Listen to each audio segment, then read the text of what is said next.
People remember me strangely. The earrings, the creatures, the faraway eyes.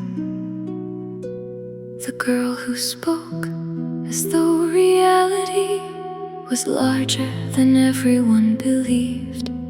They called me odd, dreamy, loony, as though names could make a person smaller, as though laughter could turn wonder into weakness.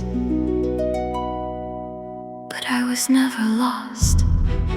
I was listening to grief behind smiles, to loneliness hidden in crowds, to silences other people rushed to fill. You thought I did not notice.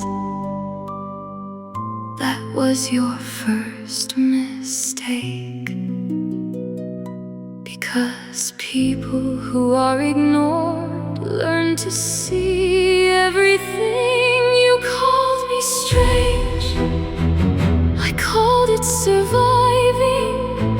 You called me foolish, I called it hoping. You laughed at what I saw until the world grew dark, and suddenly the impossible was all anyone had left.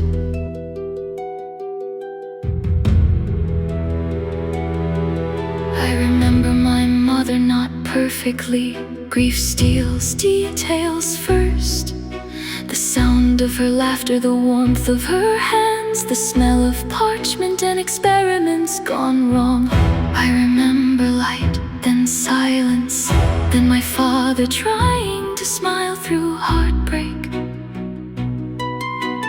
People think loss breaks a person once. It doesn't, it breaks them over and over. In birthdays, in empty chairs, in moments when joy arrives and someone should be there to witness it. That is where I learned to look for people in the spaces they leave behind. You called me distant, I was grieving. You called me dreamy, I was healing. You mistook wonder for escape because you had forgotten that imagination can be another form of courage.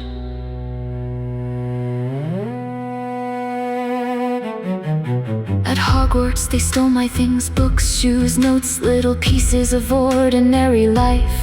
I knew who did it most of the time, and yes, it hurt more than I admitted.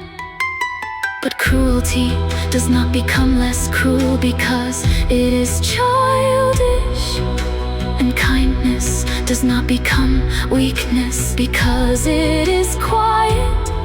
So I smiled, not because I enjoyed it, because I refused to let other people decide my shape. Softness was never surrender. You called me harmless, I was patient. You called me fragile, I was enduring. You mistook gentleness for absence of strength because you only recognized power when it shouted. But moonlight changes oceans without making a sound. Then came war, and suddenly everyone believed in frightening things.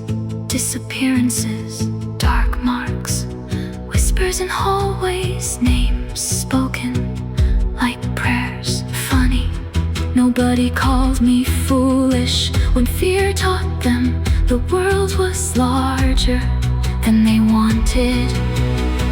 They needed hope, they needed faith, they needed someone willing to walk forward. Without certainty, I knew how I had spent my whole life.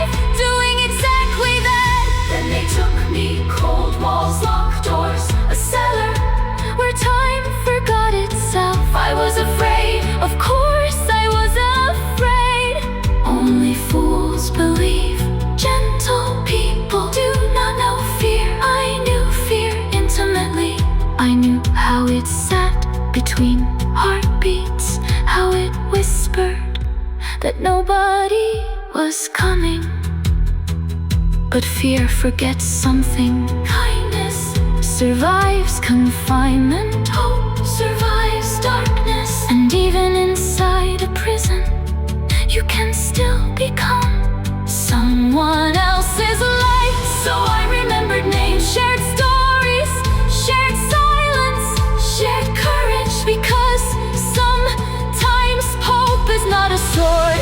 Sometimes hope is simply refusing to let another person feel alone. You called me strange, I became witness. You called me weak, I became shelter. Called me loony, until the world broke apart and needed people who could still believe in tomorrow. I was Luna Lovegood, daughter of wonder, child of grief, friend of the forgotten, girl with bare feet and a spine forged from silver light.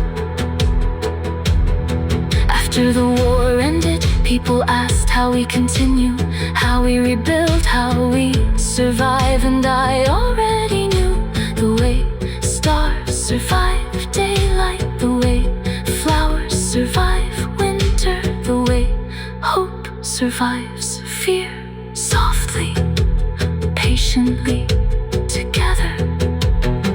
People remember me strangely, but them strange endured. Strange remained kind, strange walked through darkness without surrendering. Wonder, and if they still whisper when I pass, let them whisper.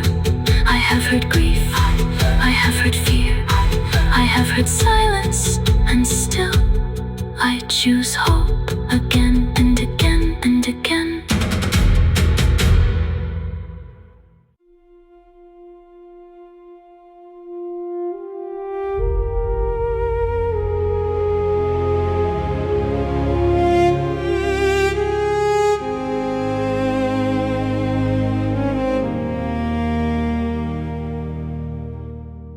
People remember the sword, the fire, the serpent, the boy who stood when darkness expected him to kneel.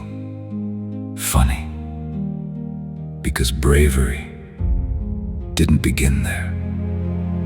It began years earlier in classrooms and hospital corridors. In every moment, I wanted to disappear and stayed anyway. I was the boy who dropped things, forgot things, spoke too quietly. The boy teachers worried about, the boy students overlooked, the boy everyone encouraged with voices that sounded a little too much like sympathy. And sympathy can become another kind of cage.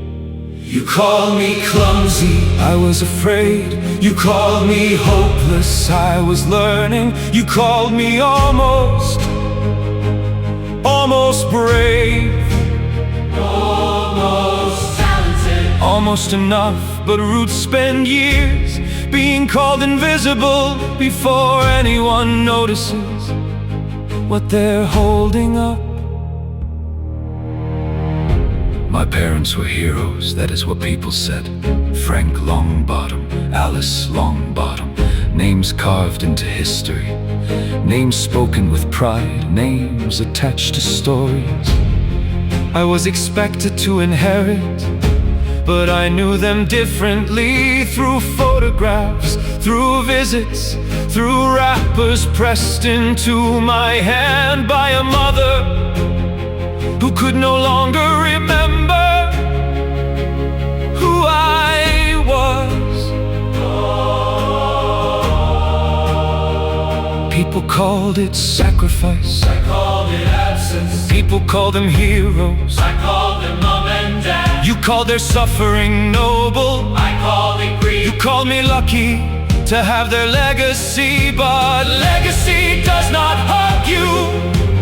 Legacy does not answer questions. Legacy does not tell a frightened one child, that he is enough.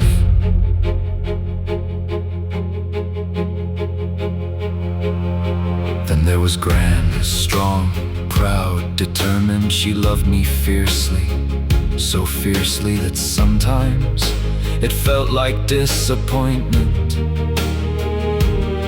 Every trembling spell, every mistake, every comparison, every reminder of who I was supposed to become. And I kept wondering if courage was something inherited, because if it was, why couldn't I find mine? Then I found the greenhouse's plants never laughed, never compared, never expected me to be someone else. Plants understood what people forgot. Growth is not dramatic, it is quiet, messy, hidden underground. Roots breaking stone where nobody is looking. And for the first time I realized careful was not cowardly, patient was not weak, slow was not failure.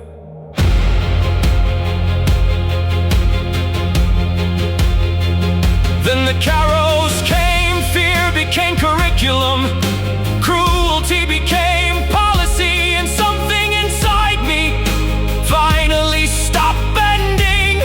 Not loudly, not suddenly, like roots finding bedrock, like a seed deciding winter has lasted long enough. Students disappeared, friends bled, children learned to whisper. And for the first time in my life, I stopped asking whether I was brave enough, because bravery was no longer the question. Doing nothing was impossible. I was afraid, let history remember that. Afraid when they laughed, Afraid when they punished us. afraid when Voldemort returned, Afraid when the castle shook. afraid when people died. Fear never left, It simply stopped. being in charge. And maybe that is courage, not fearlessness, just refusing to surrender the wheel. You called me clumsy, I kept growing, you called me hopeless, I kept learning, you called me almost, but almost became enough. almost became ready. Almost became the boy who stood before darkness and would not move. I was Neville Longbottom, son of Alice, son of Frank, student of fear, keeper of roots, breaker of stone. And when the sword appeared, it wasn't destiny, it wasn't prophecy, it wasn't luck, it was every year. Nobody noticed every wound, every failure, every quiet choice, finally standing together. Remember the sword, Remember the serpent, remember the victory. but remember this too. Before I defeated monsters, I survived doubt. Before I carried a blade, I carried grief. Before I stood against Voldemort, I stood against every voice that told me a little too much, like sympathy. And sympathy can become another kind of cage. You called me clumsy, I was the boy who dropped things, forgot things, spoke too quietly.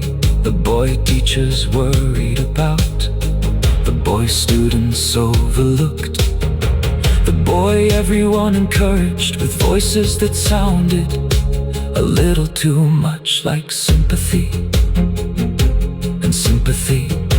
And sympathy can become another kind of cage. You called me clumsy, I was afraid.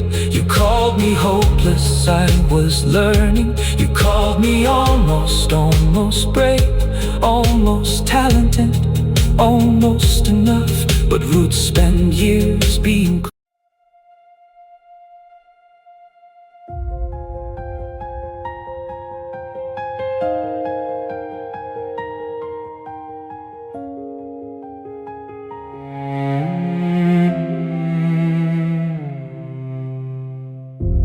People remember my answers, my hand in the air, the books, the rules, the cleverness, as though intelligence was a shield, as though knowing things made anything hurt less.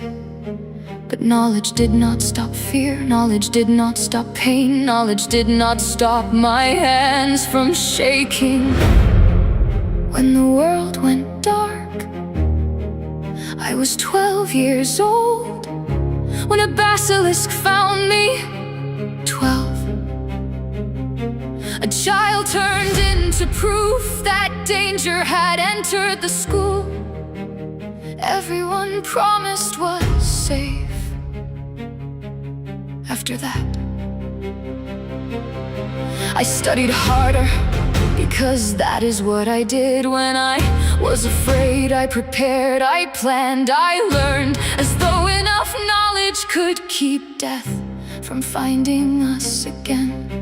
But fear does not care how many books you have read. You called me brilliant, I was terrified. You called me prepared, I was surviving. You called me the brightest witch of my age. I was a child trying to become useful enough that nobody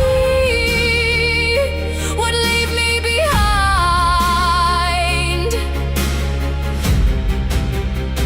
Because if I knew the answer, maybe I mattered. If I solved the problem, maybe I was safe. If I kept everyone alive, maybe I was worth keeping.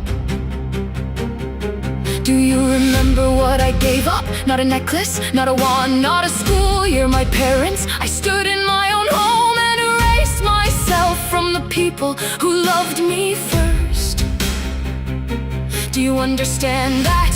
I made myself an orphan with my own wand. I packed my life into a spell and sent them away before the war could take them from me. And then people praise my courage. Courage, what a beautiful word for breaking your own heart before someone else can.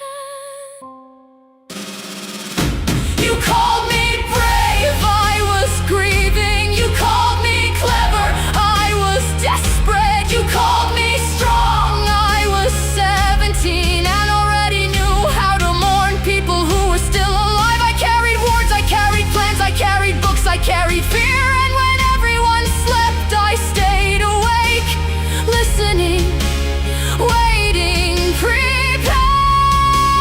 preparing. Then came the letters, the insults, the hate, the world turning cruel because a newspaper gave it permission. They called me names, sent threats, spat hatred through envelopes. And I learned that being seen can be another kind of danger than Malfoy Manor, stone floors, cold walls, Bellatrix, less strange. Mud, blood, mud, blood, mud, blood. Every scream echoing through the room while my friends were forced to listen. Do you know what humiliation tastes like? Blood, dust, tears, and the knowledge that someone hates your existence more than they fear your pain. People say Harry shouted, Ron left. I panicked as though fear makes love smaller, as though breaking means you cared less. But we were children, Wearing war, like borrowed armor. children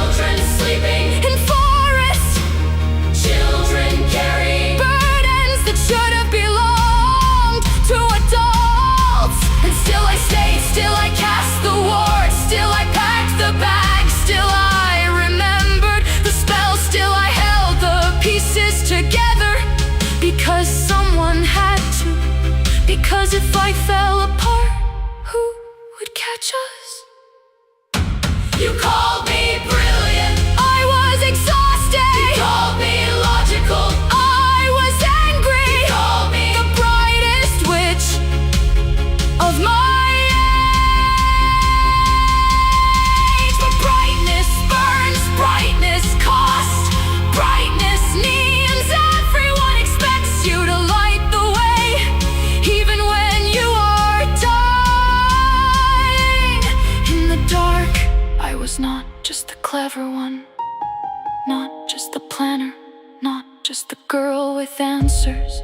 I was Hermione Granger, a daughter who erased herself, a girl who was tortured, a child who held up wards against a war adults failed to stop. And still, I chose kindness. still, I chose justice. still. I chose to build a world where frightened children would not have to become soldiers to be heard. People, remember my answers. Fine, let them.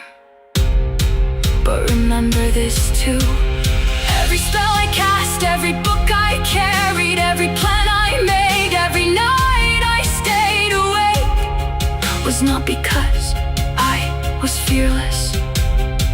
It was because I was afraid and refused to let fear be the smartest thing in the room.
Remember the jokes, the appetite, the red hair, the hand-me-down robes, the boy beside the hero standing half inside a shadow.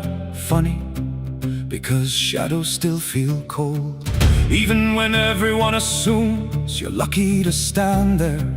I was poor before I understood the words. Second-hand bucks, second-hand wine, second-hand robes, a family overflowing with love, and never enough money to silence the laughter of people who had more. People think poverty builds character, maybe, but first it builds envy.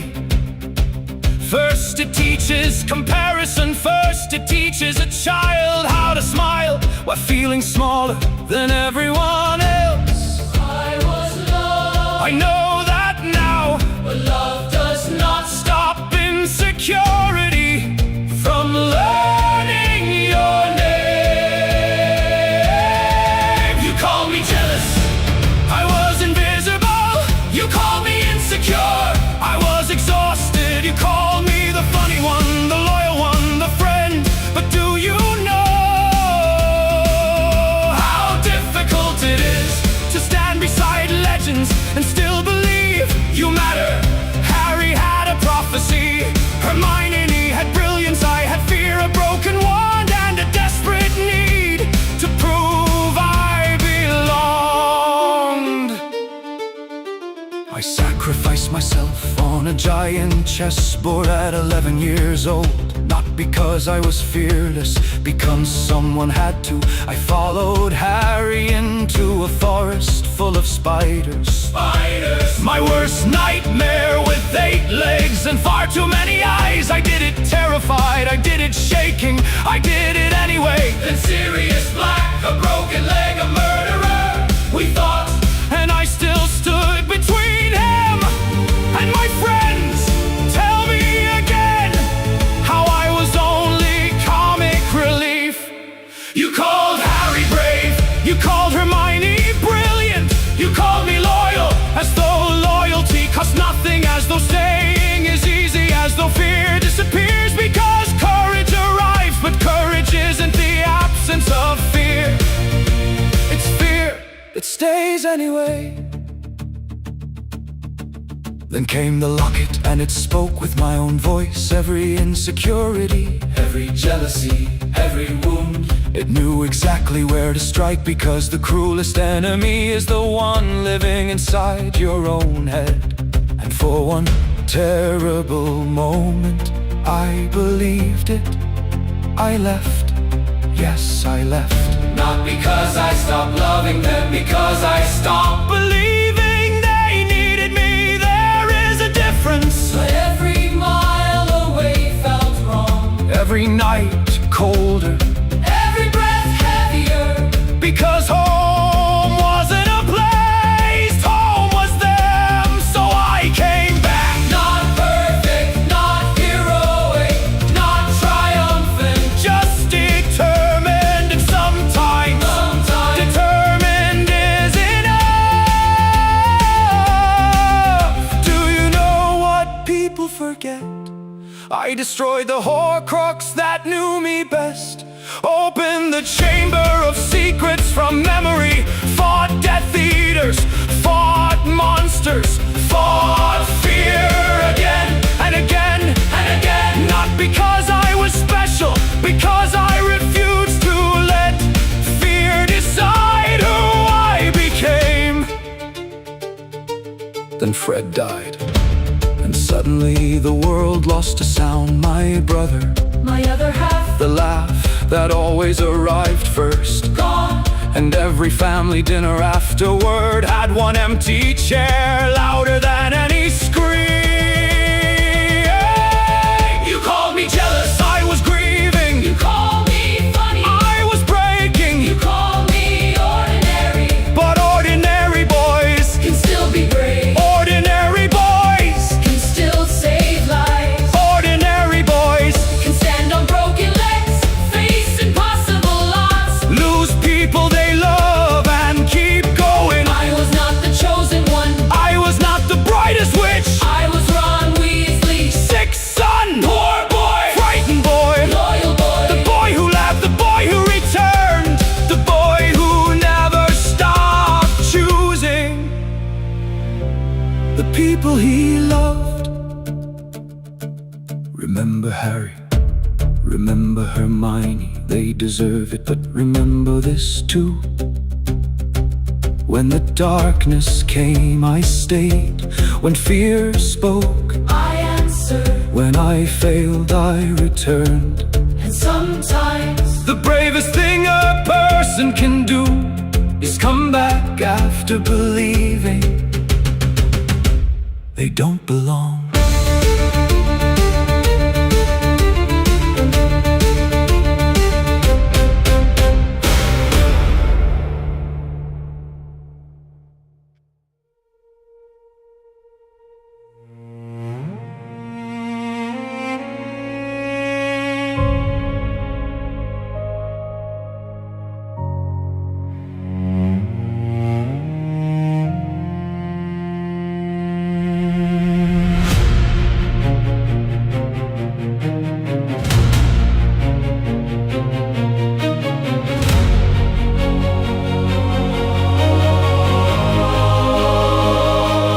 People think surviving is the happy ending, the reward, the miracle, the part where everything finally becomes easier. But nobody tells you what comes after, when the war is over, when the fear is gone, when the world stops telling you who you're supposed to be. I spent my whole childhood becoming someone else, an heir, a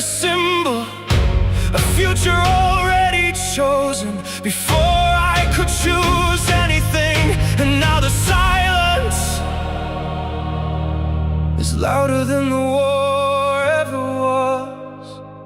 Because fear was simple, fear gave instructions, fear gave certainty, fear told me where to stand and who to hate. But freedom, freedom is terrifying. Freedom means nobody tells you who you are anymore.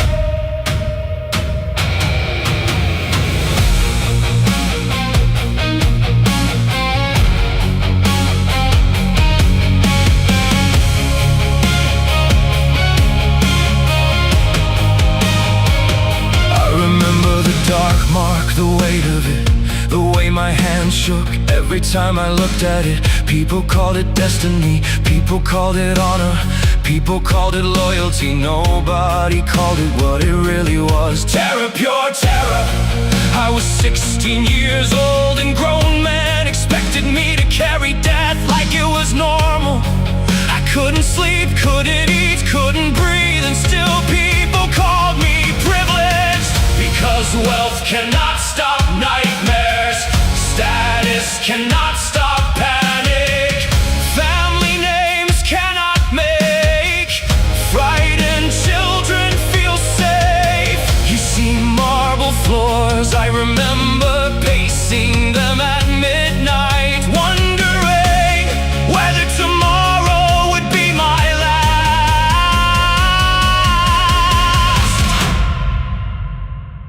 Then the war ended, and suddenly everyone wanted answers.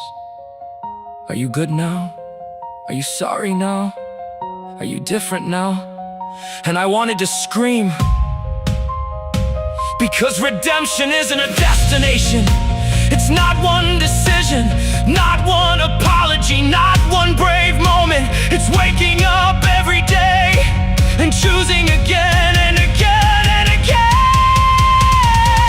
Some nights I still hear screaming, still remember faces, still remember fear, still remember standing there, unable to move, unable to choose, unable to become the person everyone needed. And maybe that's the hardest truth. I wasn't brave. Not really. Just frightened enough to stop lying to myself. I am not my father's mistakes. I am not Voldemort's war. I am not a family legacy wrapped in green and silver. I am what's left after all of that burned away. And maybe that's enough. Maybe healing begins when you stop asking who other people wanted you to become, and start asking who you wanna be. Maybe freedom isn't certainty. Maybe freedom is choosing without fear. Maybe surviving was never the ending. Maybe surviving was only the beginning.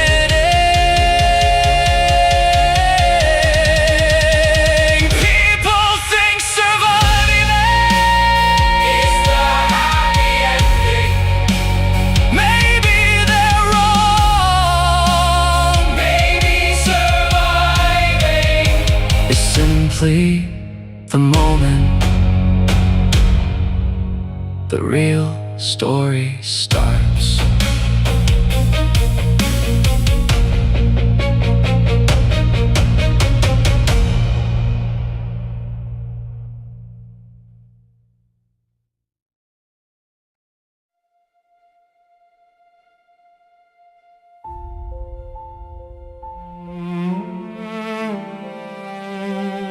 People love the story. The boy who lived. The chosen one. The hero. Funny.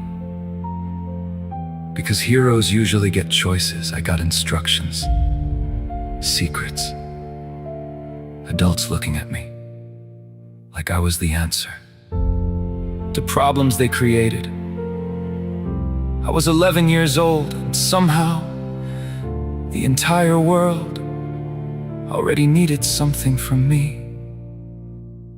Snape wanted revenge, the Ministry wanted silence, Dumbledore wanted patience, Voldemort wanted victory.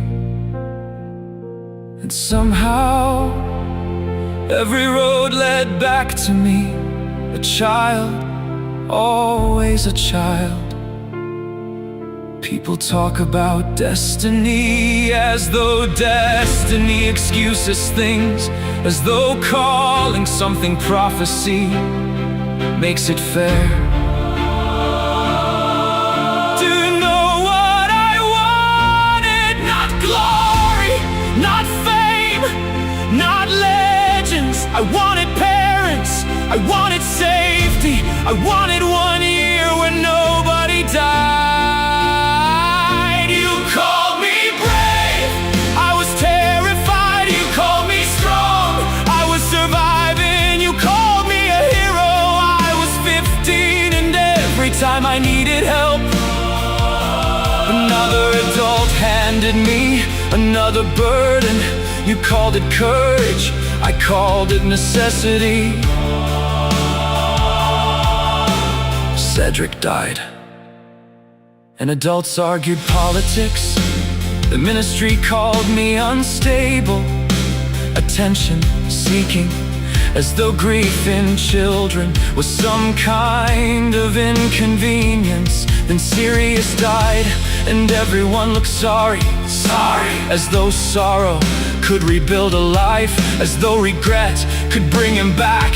I watched Fred die, I watched Remus die, I watched Tonks die, I watched people I love disappear one by one. And afterward, people celebrated victory. Victory! That's a strange word for standing in the ruins of everything you fought to protect. The thing nobody tells you about surviving is that surviving, it doesn't feel like winning. Not when enough people die, not when every victory has a grave attached to it. I carried so many people for so long.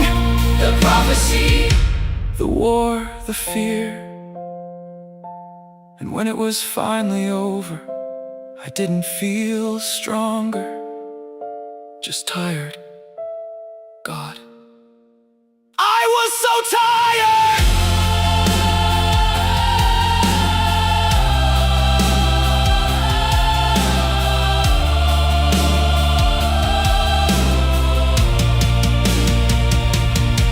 Because courage is not beautiful. Courage is what children learn when nobody else protects them. You call me the chosen one. I never chose any of it. Not the prophecy, not the war, not the death, not the burden, but I carried it anyway. Because somebody had to. Because nobody else would. Because every time I fell, someone I loved paid the price. Then the war ended, and suddenly nobody needed Harry Potter to save the world anymore. The problem was, I didn't know who Harry Potter was without a world to save. I walked through empty corridors and heard ghosts. Fred laughing, Sirius joking, Remus teaching, Tonks smiling. The castle felt smaller somehow, like it had lost pieces of itself. Maybe we all had. People think grief arrives all at once. It doesn't. It arrives at breakfast, in photographs, in empty chairs, in names names nobody says anymore. Sometimes I still reach for people Who aren't there? Sometimes I still turn around, Expecting serious. or Fred or my mother, Sometimes I wake up and for one beautiful second forget they're gone, then I remember. and lose them all over again. You call me brave. I was exhausted, You call me strong. I was breaking, You call me a hero. I was 17 every time I looked around. Another person was missing. From the room, You called it courage. I called it grief. Do you know what makes me angry? Not just Voldemort.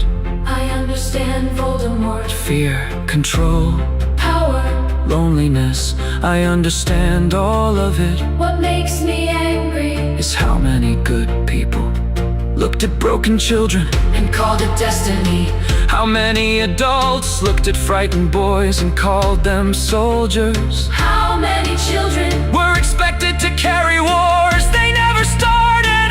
But then Teddy laughed. Ron complained, Hermione rolled her eyes, Ginny smiled. and life kept happening.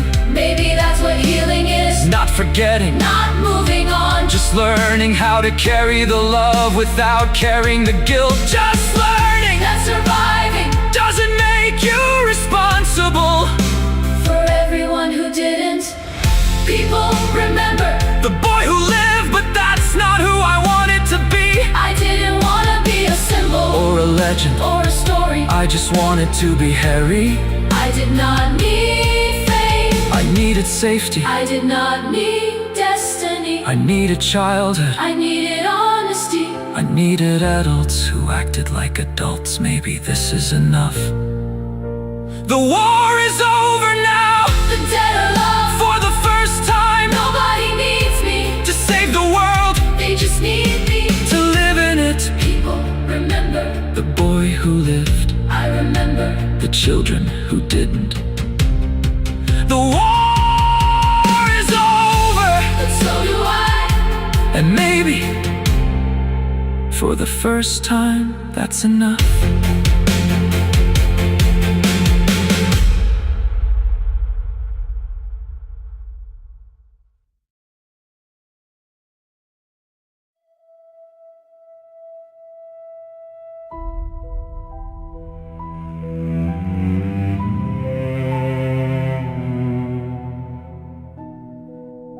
People always said I looked like him. James Potter. Same face, same hair, same arrogance. At least according to you. Because every time you looked at me, you looked angry. Before I even spoke. You walked through Hogwarts exactly like he did. No. That's what you decided. Before I ever opened my mouth.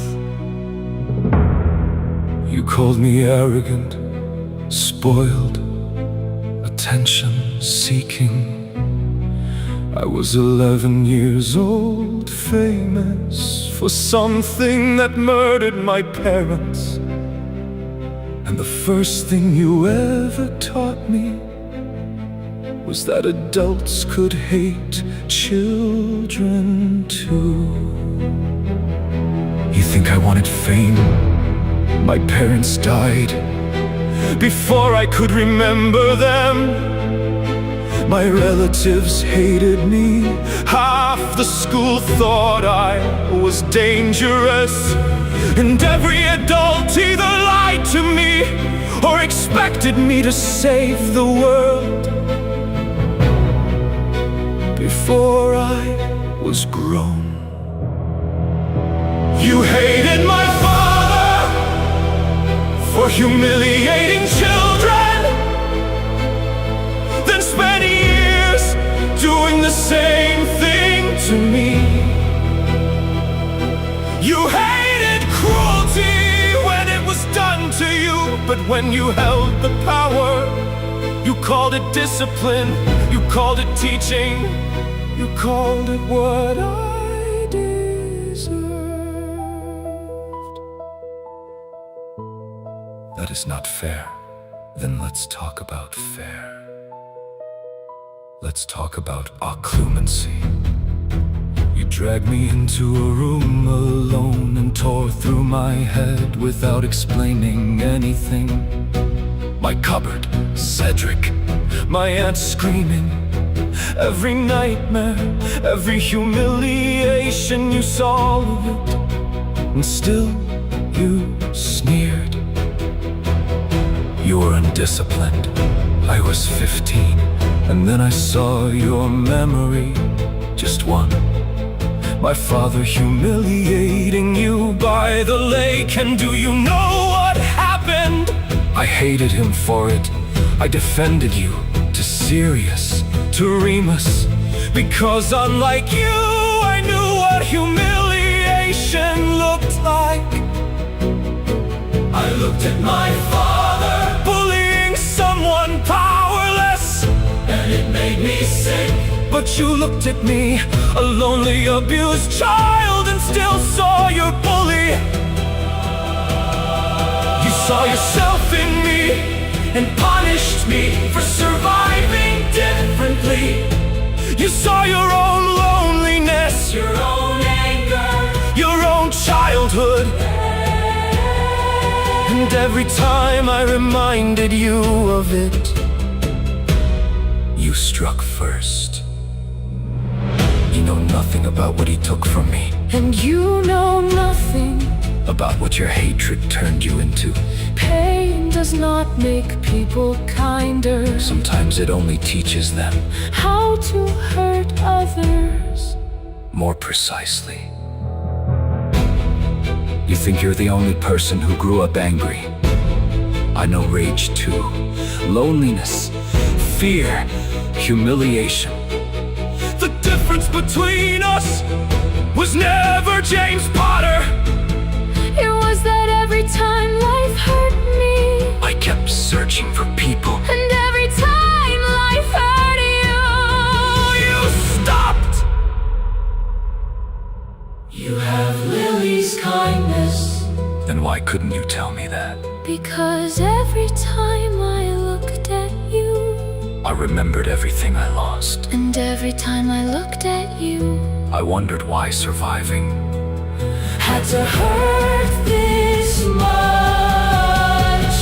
We were both lonely boys, both angry, both wounded. Both taught to hide the damage. one became bitter. One became defiant. Both kept bleeding. In rooms no one entered. We mistook pain for identity. We mistook grief for truth. We mistook ghosts. For each other.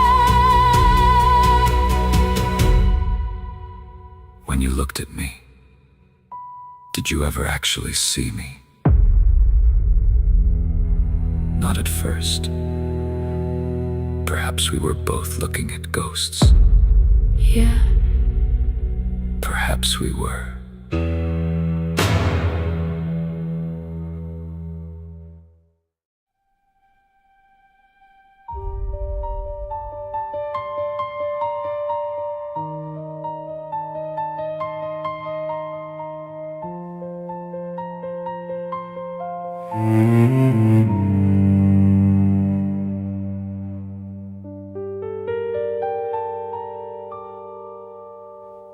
People always speak of heroes like they survive untouched, like goodness is armor, like the right people emerge from tragedy still whole.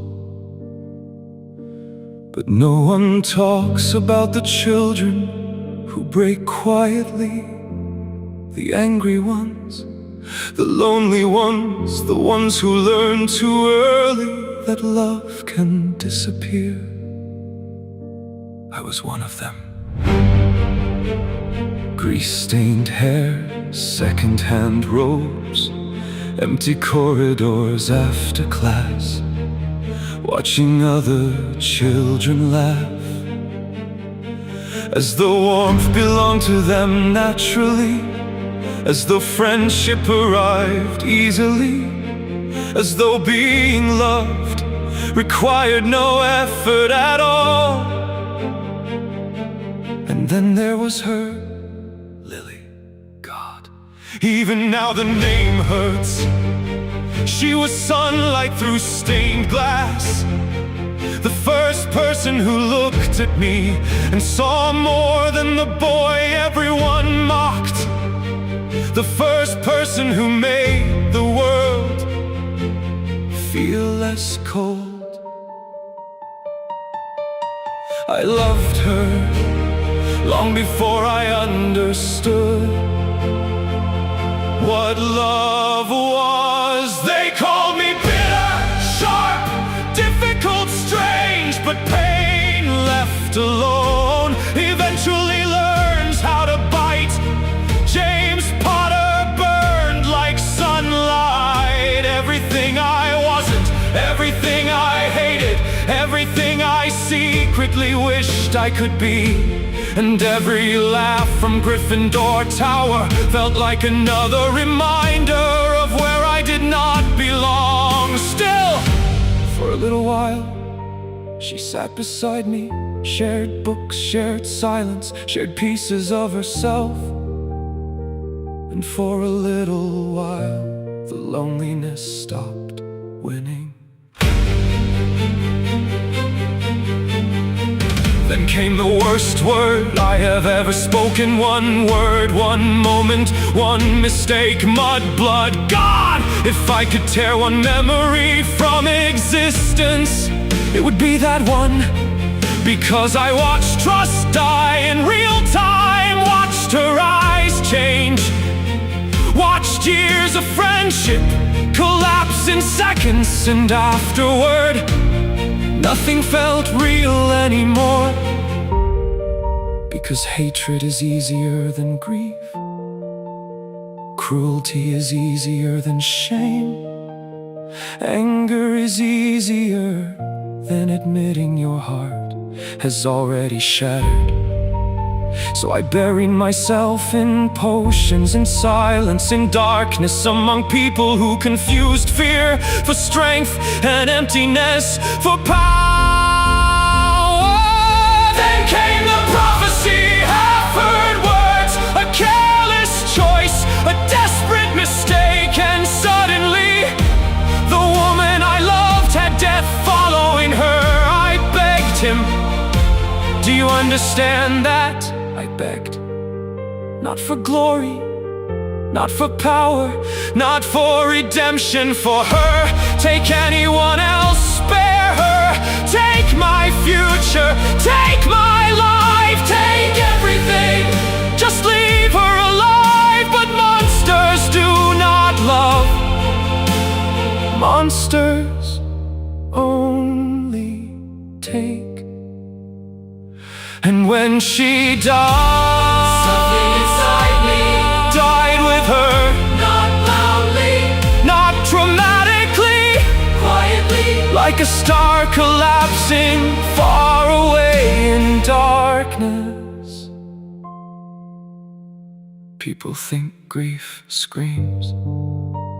It doesn't. Real grief is quieter. It sits across from you at breakfast, sleeps beside you at night, turns every happy memory into a blade. It follows you through decades and never once lets go. So I stayed for her son, for those green eyes looking back at me every day. Do you know what punishment truly is?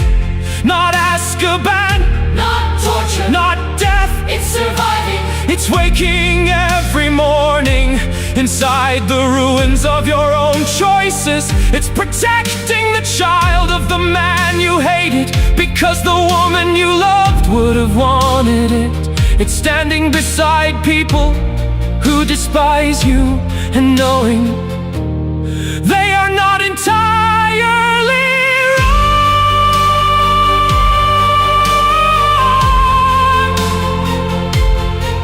I became cruel, cold, bitter, exhausted, because grief rots people slowly when never allow themselves to heal. And yet, every dangerous mission, Every lie, every scar, every sleepless night, I carried her with me always. And perhaps that is the cruelest tragedy.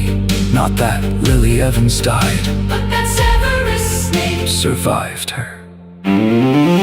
because death, Would have been easier.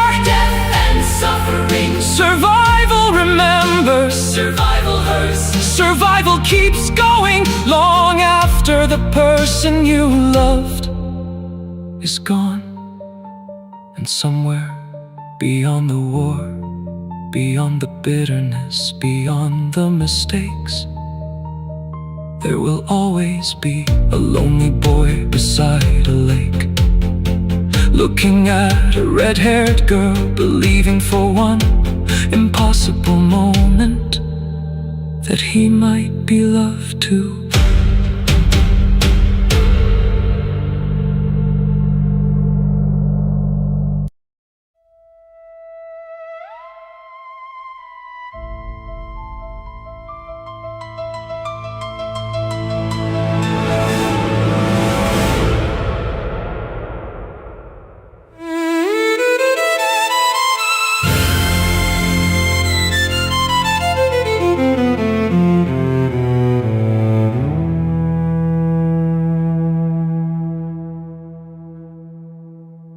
People speak of monsters softly, as though evil makes a sound, as though darkness enters screaming, so the innocent can turn around. But no one fears the clever students, the polished smile, the perfect grades. No one fears the quiet orphan who learned exactly how to behave. I stood beneath enchanted ceilings, pressed black robes, perfect posture, perfect manners, perfect control. Teachers praised me, students admired me, and every compliment made the mask fit tighter. Because monsters are not born frightening, they learn charm first. You think the devil has horns, burning eyes, sharpened teeth? No, the devil sits beside you in class. The devil remembers your name. The devil smiles politely and tells you exactly what you need to hear. And by the time you fear him, you've already opened the door.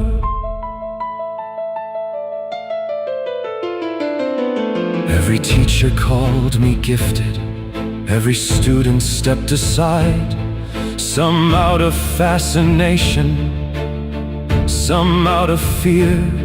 Most never knew the difference, because power wrapped in elegance feels safer than it should.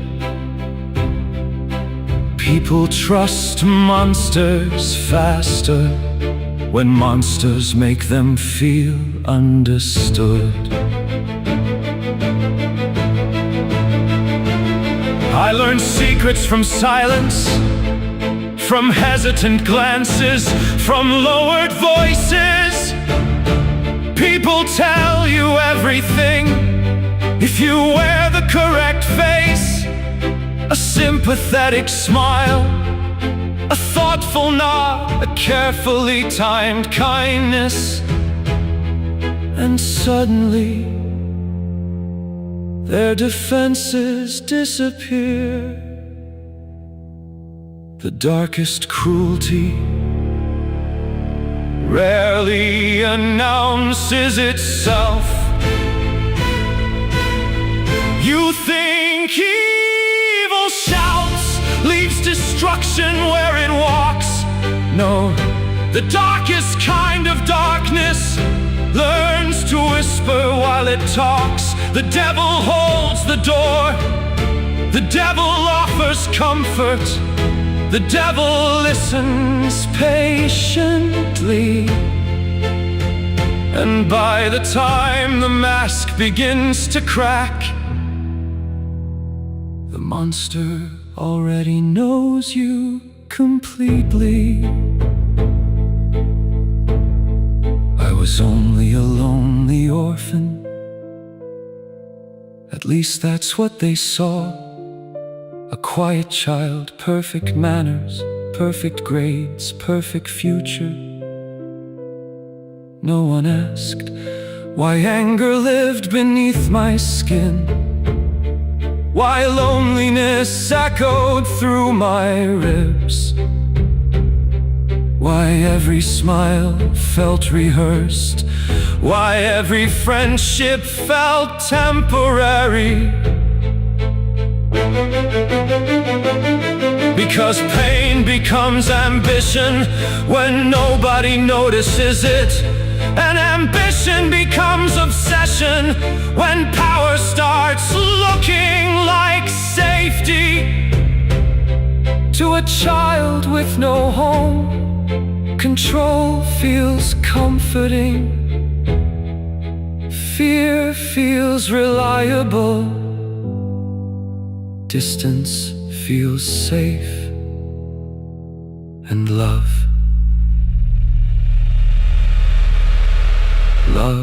feels dangerous.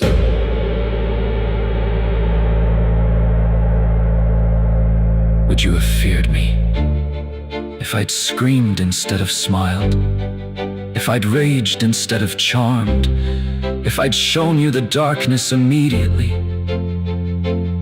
Or was it easier to admire me first? Dumbledore watched carefully. He saw something. Not the grades, not the manners, not the charm. Something colder, something hungry, something waiting. But even he could not stop it, because monsters do not arrive with warnings. They are built quietly inside empty rooms, inside lonely childhoods, inside hearts that decide they would rather be feared than abandoned again. You think the devil has hearts? So did I. But evil rarely looks ugly. When it first arrives, it smiles warmly, speaks gently, makes you feel important, makes you feel chosen, makes you feel seen. And by the time the mask finally slips, the monster already has everything.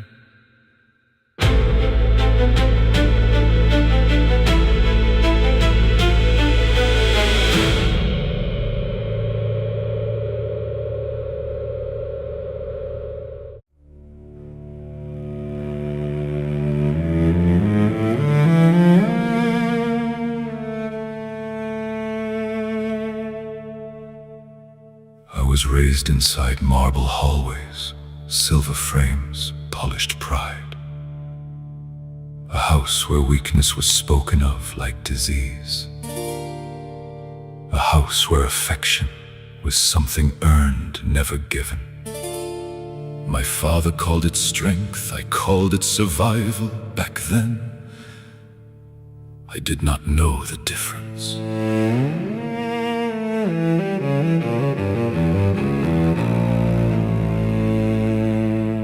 Every dinner felt like judgment, every word measured, every smile rehearsed, every kindness carrying conditions.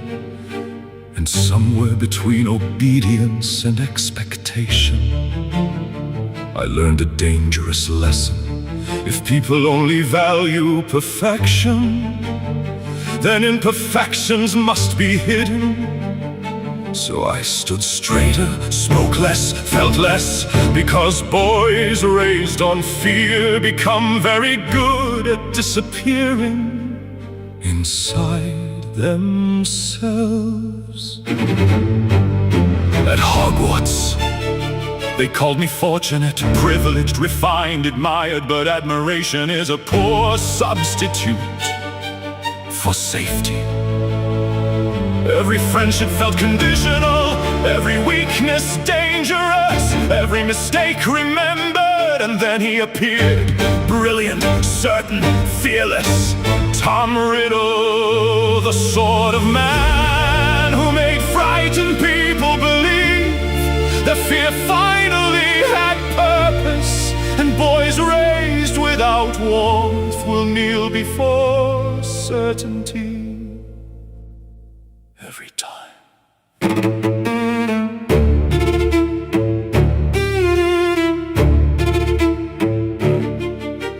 Little by little, fear disguised itself as loyalty. Cruelty disguised itself as necessity.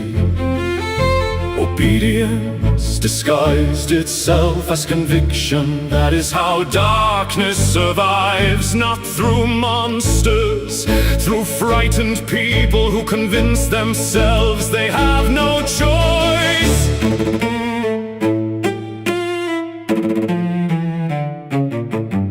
Then Draco was born, and suddenly everything sounded different. Every lesson, every expectation, every wound, because I looked into my son's eyes and saw a child, not an heir, not a legacy, not a surname, just a child. A frightened little boy trying desperately to make his father proud. And God, I loved him far more than my father ever loved me. That is the tragedy. Love alone is not enough, not when fear teaches the language. So I taught him posture before comfort, perfection before honesty, control before vulnerability. And I called it protection because it was all I knew. Because fathers often pass down the very things they once wished to escape. Narcissa knew, she always knew. The sleepless pacing, the silence, the shaking hands, the way I stared into empty fires long after everyone else had gone to bed. She knew I was afraid, afraid of Voldemort, afraid of failure, afraid of losing everything, afraid that one mistake would destroy my family. But men like me are not taught to confess fear, only to hide it elegantly. History will remember Lucius Malfoy as proud, cruel, cowardly, perhaps, and some of that is true. But beneath the silk and silver masks was just another frightened child raised by frightened men. A son who became a father before learning how to heal. Because power without warmth creates hollow people. Fear without comfort creates lonely people. And generations built on survival forget how to love gently. That was the curse of House Malfoy, not arrogance, not ambition, fear passed from father to son, again and again and again, until someone chooses to let it end. Perhaps that is why the thing was not what I became, but what Draco refused to become.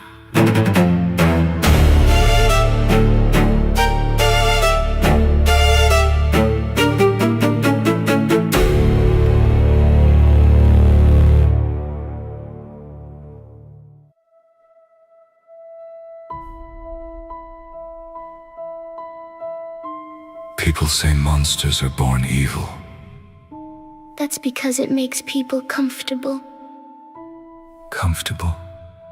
If monsters are born, Then nobody has to ask what made them. I remember cold beds, gray walls, the smell of old blankets, the sound of children crying at night. and eventually you stopped crying. Because nobody came, No, nobody came. I used to watch the door I remember, every night, I know. thinking someone might choose me. And eventually you learned hope hurts more than disappointment. I wanted someone to stay. People always leave, That hurt. then stop needing them.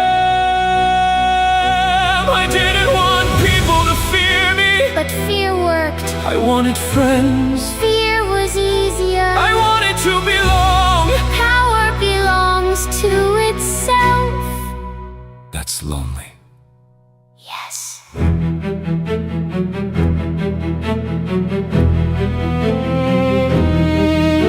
When Dumbledore arrived, I thought everything would change. It did.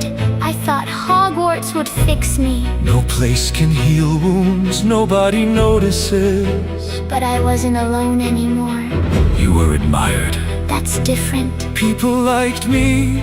People admired what you could do. Isn't that the same thing? No, Learning that changed everything. what was wrong with me? Nothing. Then why did nobody stay? Because sometimes children blame themselves for things adults fail to do. I watch students receive Christmas gifts. I remember. Letters from home. I remember waiting at King's Cross. I remember every single one. Were you jealous? No. Liar. Yes. Every day. I envied every child who took love for granted. Every child who believed someone would come looking for them. Every child who never had to wonder whether they mattered. When did I become you? Slowly. When? The first time fear felt safer than trust. The first time power felt safer than love. The first time admiration felt safer than friendship. The first time loneliness. Started feeling familiar. Could I have become someone else? Answer me. I don't know. You do. Maybe. Then tell me. Someone would have needed to love us. More than they feared us. Would that have been enough? Maybe. You don't sound certain. Because I spent my whole life destroying the evidence. I didn't want to become a monster. Neither did I. I wanted a family. I wanted certainty. I wanted someone to stay. I wanted to never hurt again. I wanted to be chosen. I wanted to never need choosing. And somewhere between loneliness and power, Some middle disappeared. somewhere between fear and certainty. Voldemort was born. Were we ever worth loving? Yes. Then why didn't anyone? I don't know. Do you still wish they had? Every day.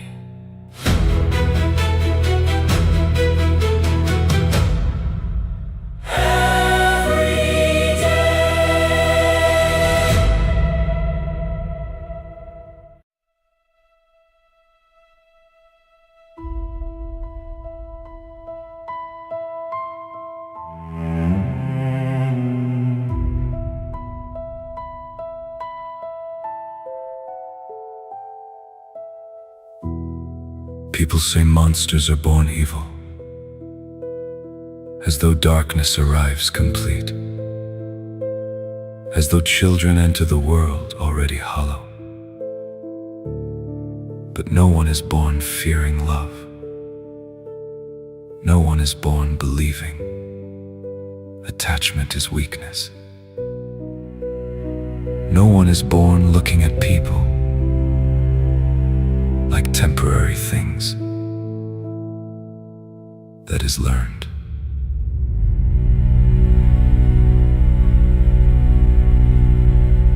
I remember Wool's orphanage, cold beds, gray walls, adults too tired to notice which children cried at night. And I stopped crying early, because eventually you learn something. No one comes, no one stays, no one chooses you. The other children feared me. At first I hated that. Then I realized fear was easier than loneliness. Fear meant distance. Distance meant safety. Safety meant nobody could hurt me.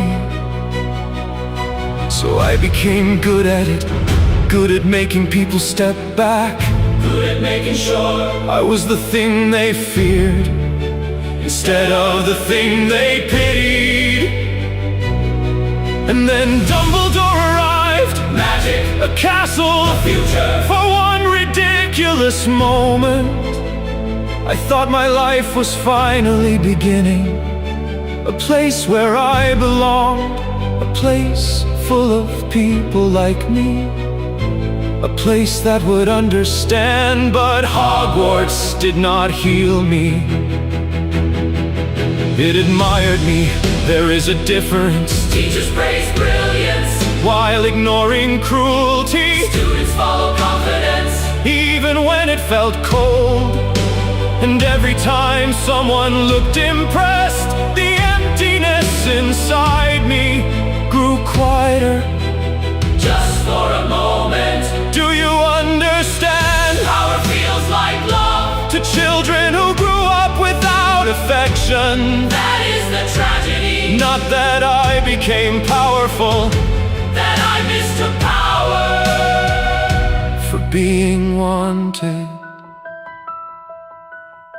I watched students receive letters from home, Christmas gifts, warm embraces at King's Cross. And I pretended not to care. But envy rots people slowly, especially children, especially lonely ones, especially boys who spend years pretending they don't need anyone. So I became exceptional. Perfect grace, perfect manners, perfect control. Because if nobody would love Tom Riddle, then perhaps they would fear him instead. And fear lasts longer than kindness, doesn't it? People speak of Voldemort now like he appeared fully formed. He didn't. First there was just a boy who learned too young that vulnerability gets punished. A boy who looked at love and saw dependence, looked at trust and saw weakness, looked at friendship and saw risk. A boy who wanted desperately to never feel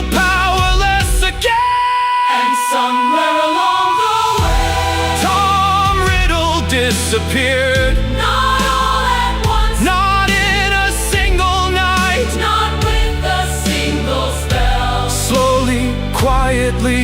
One choice at a time, one lie justified, one cruelty excused, one piece of humanity abandoned for the promise of never hurting again. And maybe that's the cruelest truth of all. Not that Voldemort was born a monster, but that once, long before the war, before the murders, before the serpent, before the name, there was simply a lonely child standing at a window, watching other people be loved. A lonely child who wanted someone to stay. A lonely child who mistook fear for safety, power for affection, admiration for love, and loneliness for destiny.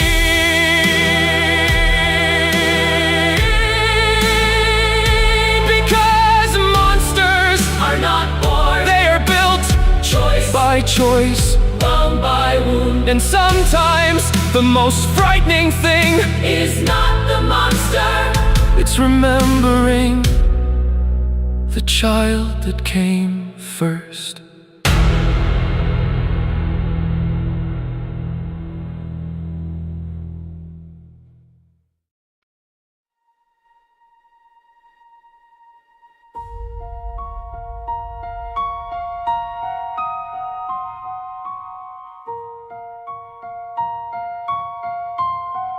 They remember me screaming. Of course they do. The portrait, the curtains, the insults, the old woman shrieking from the wall. Like grief had learned how to curse, how convenient, how simple, how very clean to remember only the noise. But I was not always oil and canvas. I was flesh once, blood once, a daughter of a dying house, a wife, a mother, Wahlberg black, and every stone in this cursed place still knows my name.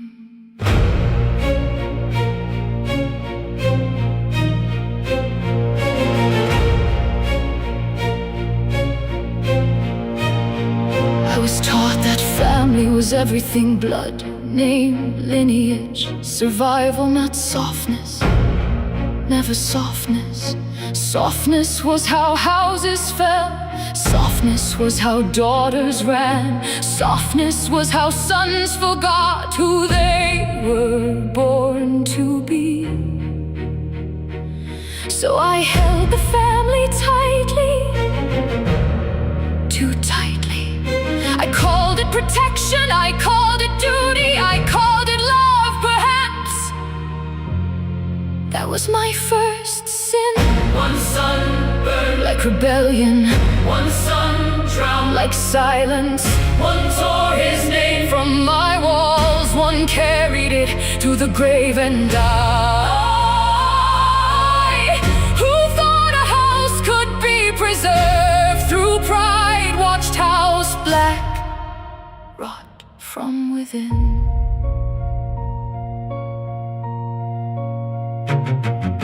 Serious, my beautiful disaster, my shame, my fury, my first boy. He entered every room like the world owed him air. He laughed too loudly, defied too easily, looked at me with my own stubbornness and called it freedom. I called him ungrateful, a blood traitor, a disgrace. But mothers do not stop knowing the sound of their children's footsteps, even after they run. Regulus, my quiet one, my good son, my obedient son. How cruel those words sound now. He learned silence because I praised it. He learned duty because I demanded it. He learned to disappear inside perfection, and I called that strength. I thought Sirius was the son I lost,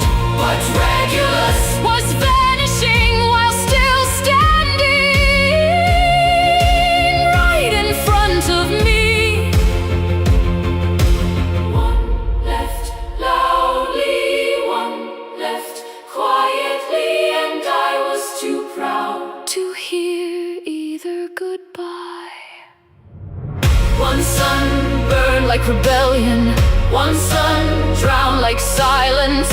One escaped the house I built. One died inside its shadow, and still I guarded the name as though a name could hold me when my children could not. Then death came, not grandly, not nobly, not like the stories our portraits tell. I died inside the house I had tried so hard to keep pure, and they left me here, painted, preserved, trapped, a mother reduced to a warning in a hallway.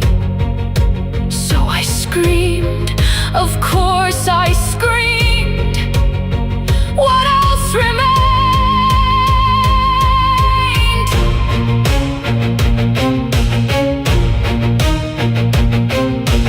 Years passed, dust settled, the house grew colder. Then strangers came, blood traders, werewolves, half-bloods, mudbloods, names I had been taught to spit like poison. They walked through my halls, touched my walls, opened my doors, and worst of all, they made this place almost feel alive again. I hated them for that.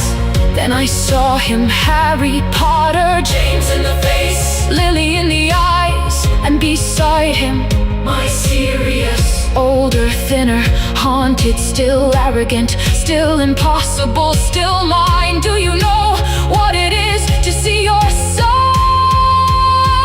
after death and realize you no longer know how to call his name without wounding him?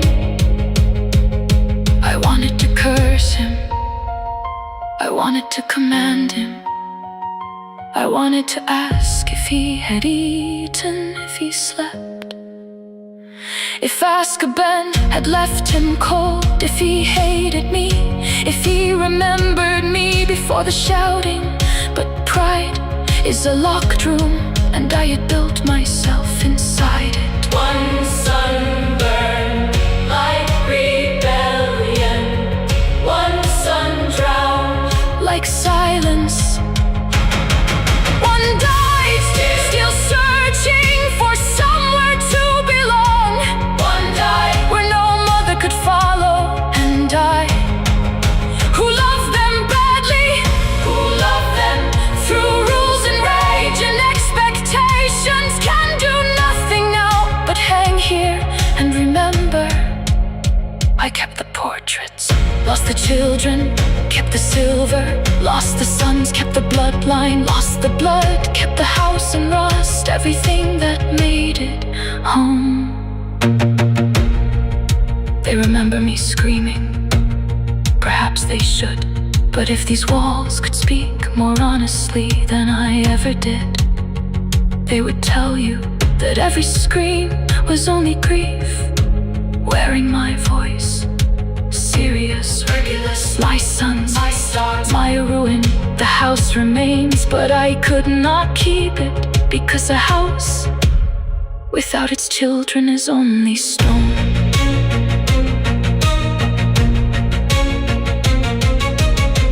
One sun burned.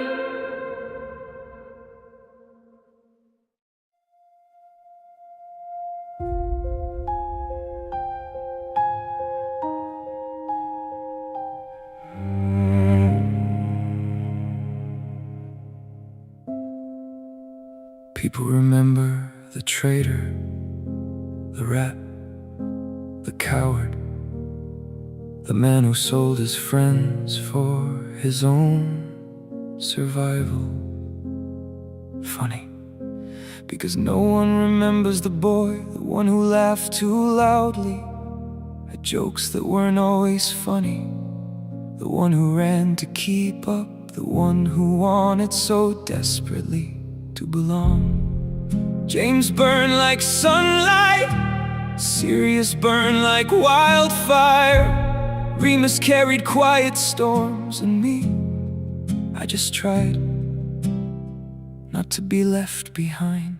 Tell me, what do you become when everyone you love feels larger than life and you feel small. I wasn't brave like Sirius, I wasn't loved like James, I wasn't steady like Remus, I was just Peter, trying to matter, trying to stay, trying to believe I deserve the place beside them. And God, I was afraid. We became animagi together. Do people remember that? Years of secrets, years of mistakes, years of moonlit forests. 4 boys breaking rules for someone they loved. Nobody does that for a person they never cared about. They called me Wormtail. I think it started with affection, the way boys show love before they learn gentleness. But sometimes I wondered if anyone saw me outside the joke, outside the shadow, outside the fear.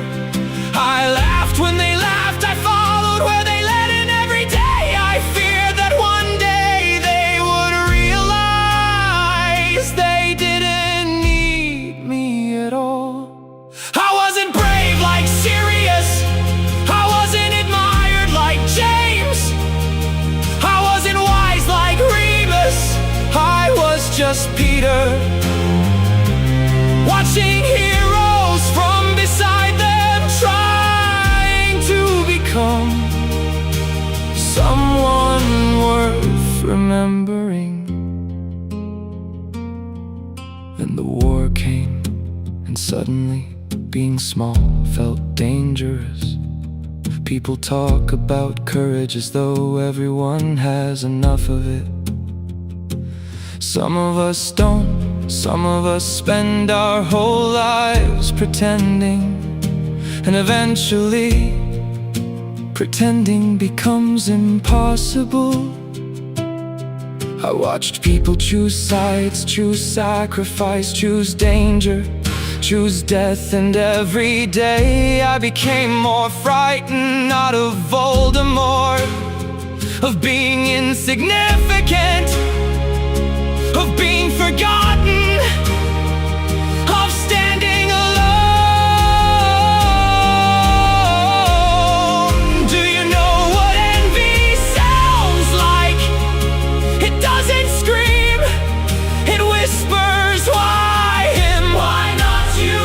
Why does everyone love James? Why does Sirius command every room? Why does Remus earn trust so easily? Why are you always the extra chair, the extra voice, the extra friend? And little by little, fear became resentment. Resentment became excuses. Excuses became choices. And choices became destiny. I wasn't born a traitor, I wasn't born a coward, I was a frightened boy who spent too many years believing he was lesser. And one terrible day I chose fear over friendship, safety over loyalty, myself over everyone else. History remembers Wormtail, perhaps it should. But before the coward, before the betrayal, before the war, there was just Peter, a boy standing beside heroes, wondering if anyone would notice when he disappeared.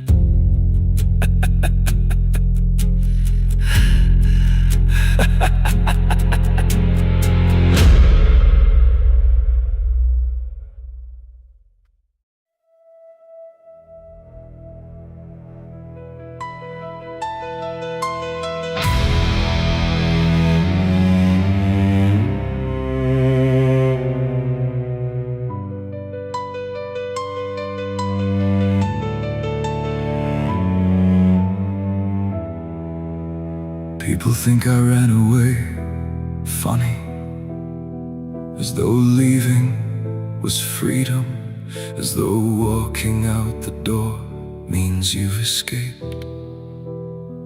I left the house at 16, left the shouting, left the portraits, left the expectations, left the family name burning behind me. And for one reckless moment, I thought I was free.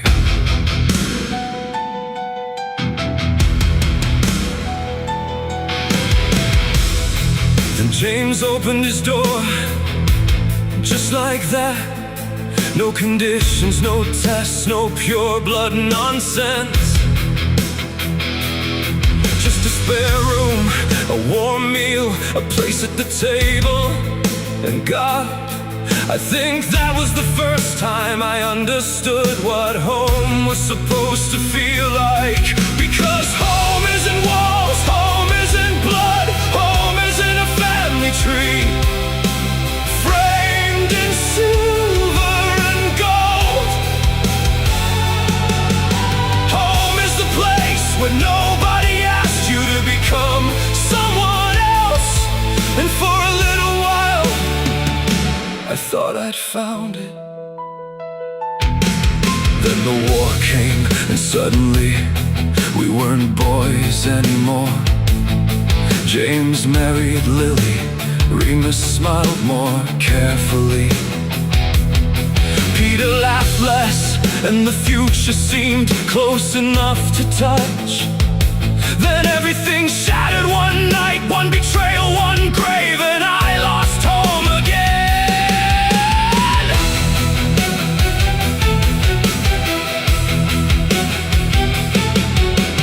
Azkaban was cold, but do you know what hurt most?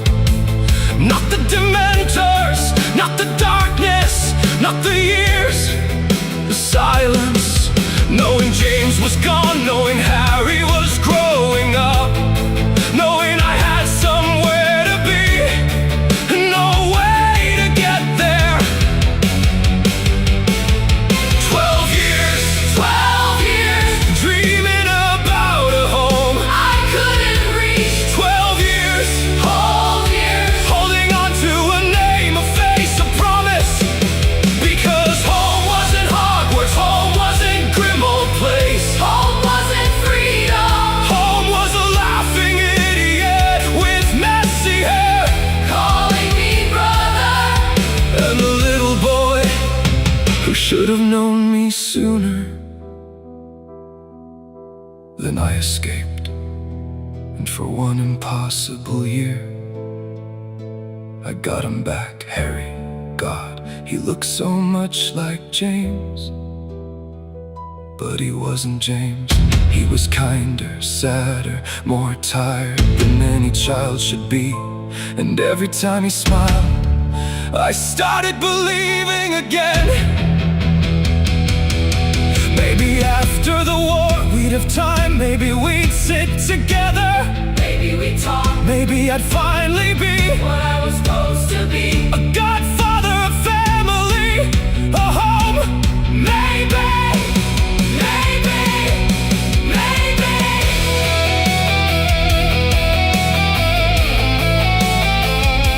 But maybe.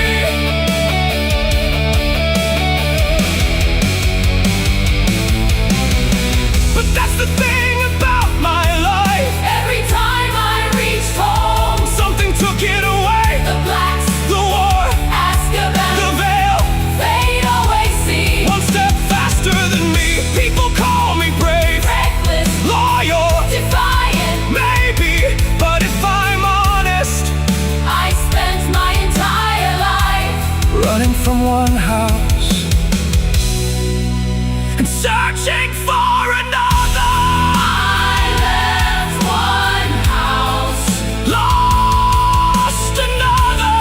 almost found a third. And maybe that's the tragedy, not that serious black died, but that after all those years searching for home.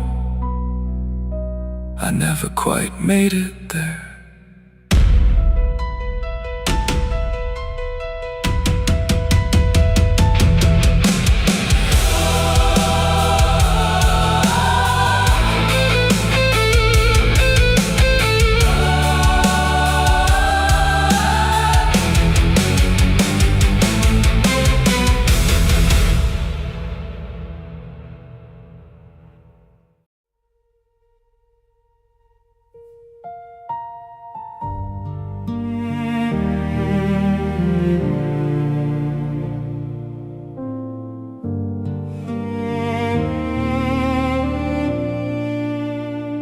People always remember the wolf, the claws, the moon, the monster. Funny, because that's never what frightened me most, no. The thing that scared me was surviving. I remember 4 boys, a train compartment, bad jokes, chocolate frogs. The feeling that maybe for the first time I belong somewhere. James laughed too loudly, Sirius laughed at everything. Peter laughed because they did. And me, I just listened, trying to memorize it as though some part of me already knew it wouldn't last. People call us legends now, the Marauders, a map, pranks, stories. But legends never mention what came after.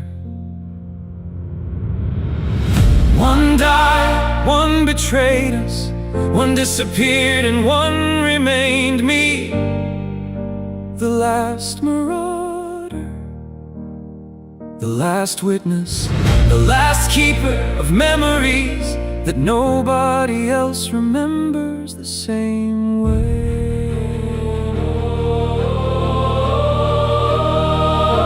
I buried James, I buried Lily, I buried the future we thought we'd have. And then I spent 12 years pretending survival wasn't another kind of grief. Because grief isn't always loud.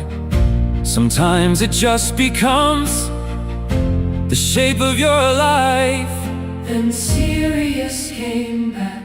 God. For one brief moment, the world felt possible again. My friend, my brother, alive, laughing, still reckless, still impossible. And for a little while I remembered who I used to be. Then the veil took him too, and suddenly I was alone again. Do you know what survivor's guilt sounds like? It doesn't scream, it whispers. At breakfast, on empty holidays, in photographs, in names nobody says anymore. Why not you? Why are you still here?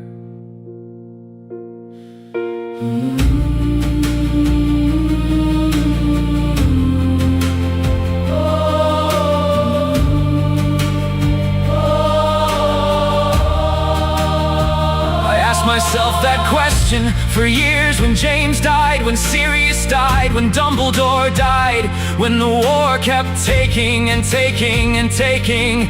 Then Tonks smiled at me, and somehow that frightened me more than death ever had. Because love means having something left to lose. I almost ran, God help me. I almost ran, not because I didn't love her, because I did. And loving people had become synonymous with losing them. And Teddy was born, tiny hands, tiny heartbeat, a future. And for one impossible moment, I thought maybe the story was changing. Maybe someone would stay. Maybe the war wouldn't take everything. Maybe I could become something more. last survivor.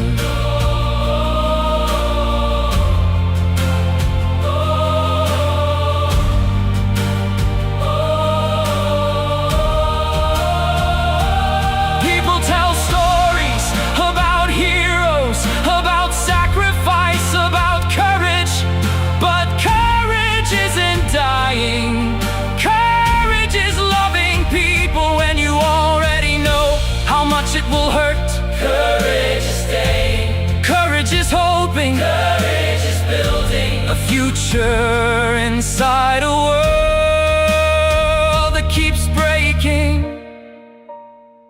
And if anyone remembers Remus Lupin, remember this: not the wolf, not the scars, not the monster. Remember the man who kept loving people even after burying half the world, because in the end, that was the bravest thing I ever did. I was never the strongest, never the cleverest, never the boldest, just the one who kept going. And sometimes that is enough.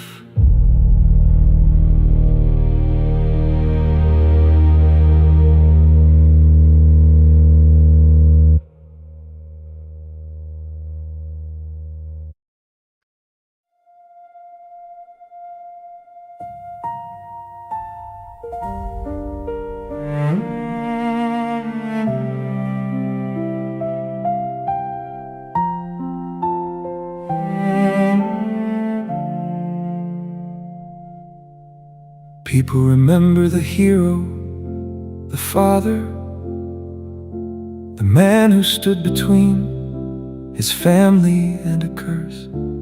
Funny, because that's not who I remember.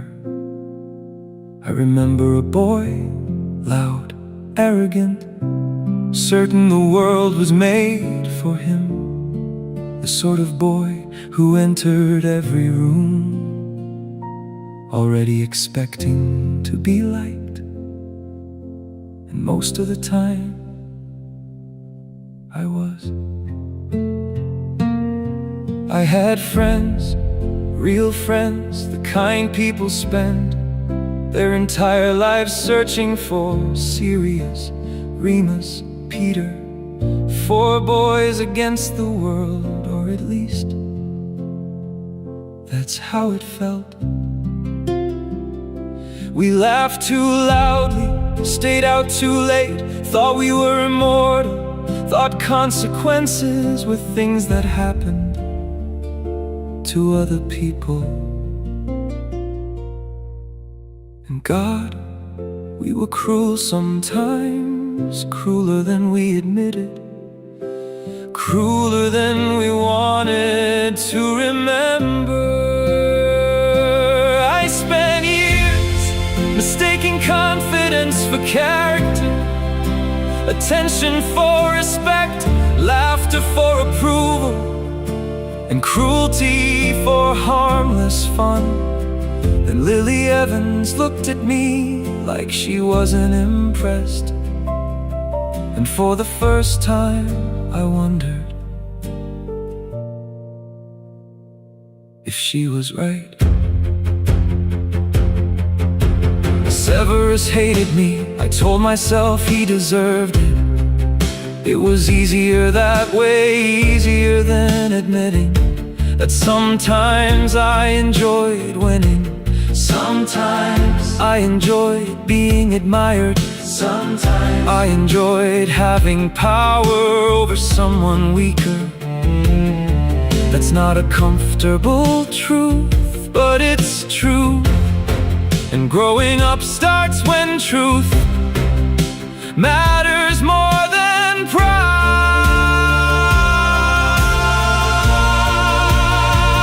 Everyone thinks I changed for Lily, that's not quite right.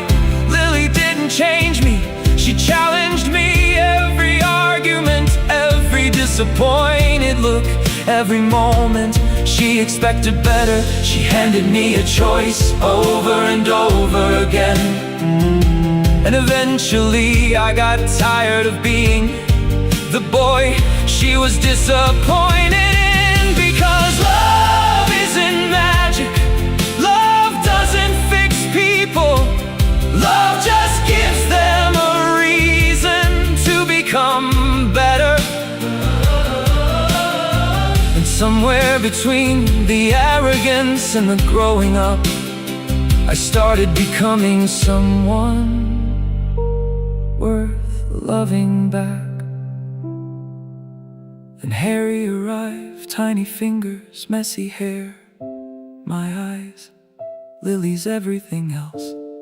And suddenly, the future wasn't about me anymore. It was about him, about what kind of world he deserved, about whether he would grow up feeling safe, feeling loved, feeling chosen. The war kept getting darker, friends disappeared, People died, the future grew smaller. and yet For the first time in my life, I wasn't afraid for myself, only for them, only for Lily. only for Harry. Funny, the boy who once thought he was the center of the universe finally found people more important than himself.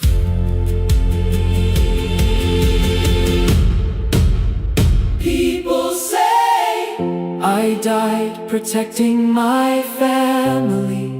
That's true, but it started long before that. It started the first time, I listened, the first time I admitted I was wrong. the first time I chose kindness when arrogance would have been easier. Because heroism isn't one moment, it's thousands of choices made long before anyone is watching. And if I became a better man, a good father, someone worth remembering, it wasn't because I was extraordinary, it was because Lily was right about Severus, about me, about who I could become, about who. oh, I needed to be. The funny thing is, I spent years trying to impress her. In the end, I think I just finally listened.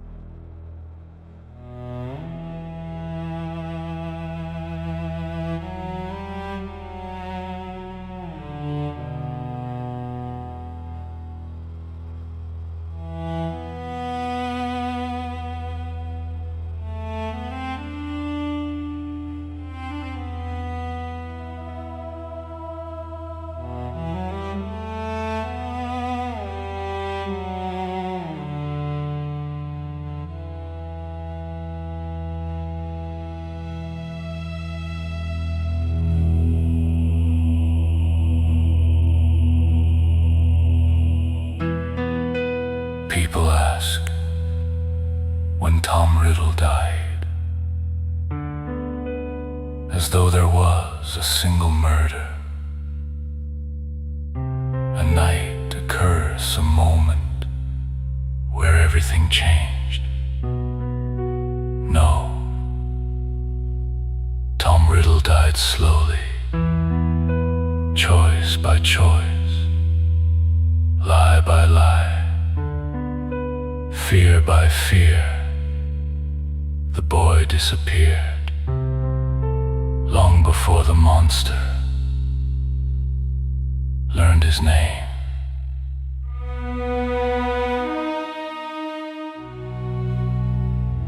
I remember the orphanage, the cold, the silence, the feeling of watching other children receive things that were never meant for me. Letters, families, love. I remember wanting God. I remember wanting, and wanting hurts. So I learned something useful. If you want nothing, nothing can be taken. People call me heartless, interesting. I spent my childhood watching what hearts do to people. They break, they grieve, they beg, they suffer. Why would I keep mine?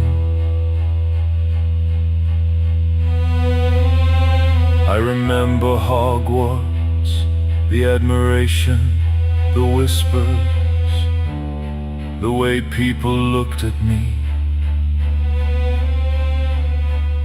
as though I were extraordinary.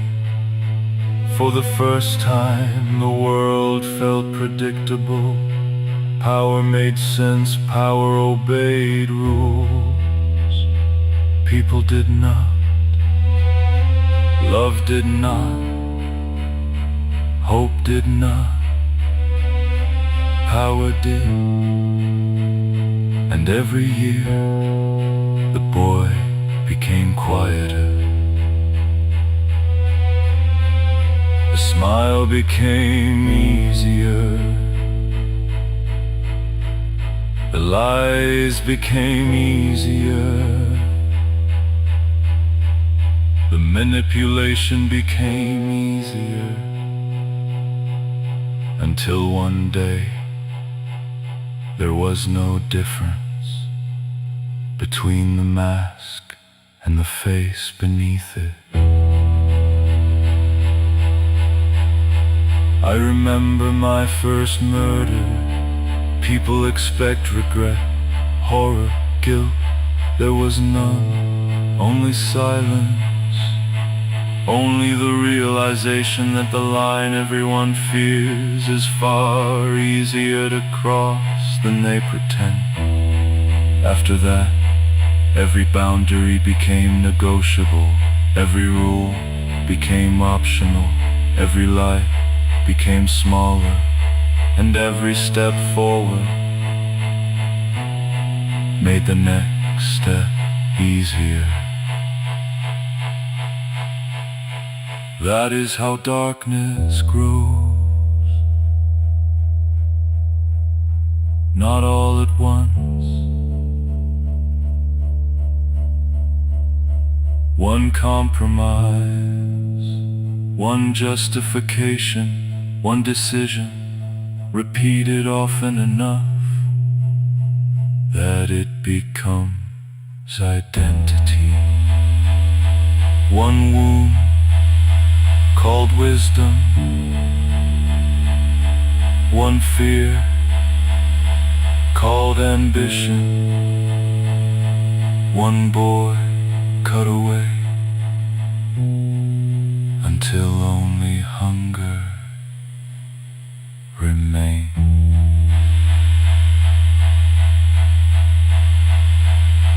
People think I feared death, they're wrong. I feared insignificance, being forgotten, being powerless, being ordinary.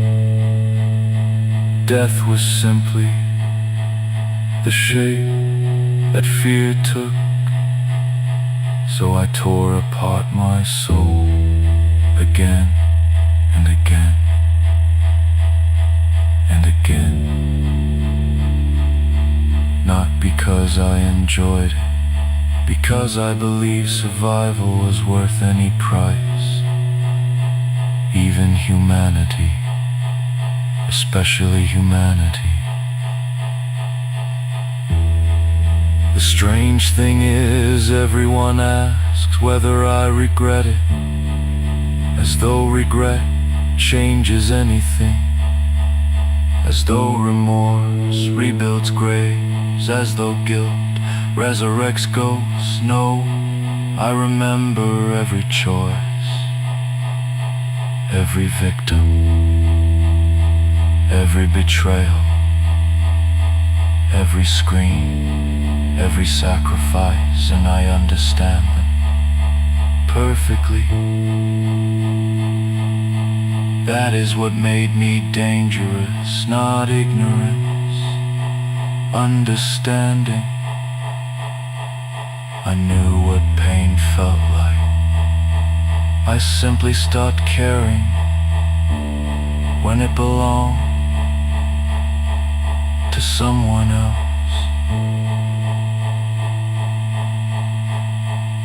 The world calls me monster, evil, unnatural, and perhaps they are right, but every cruelty I learn.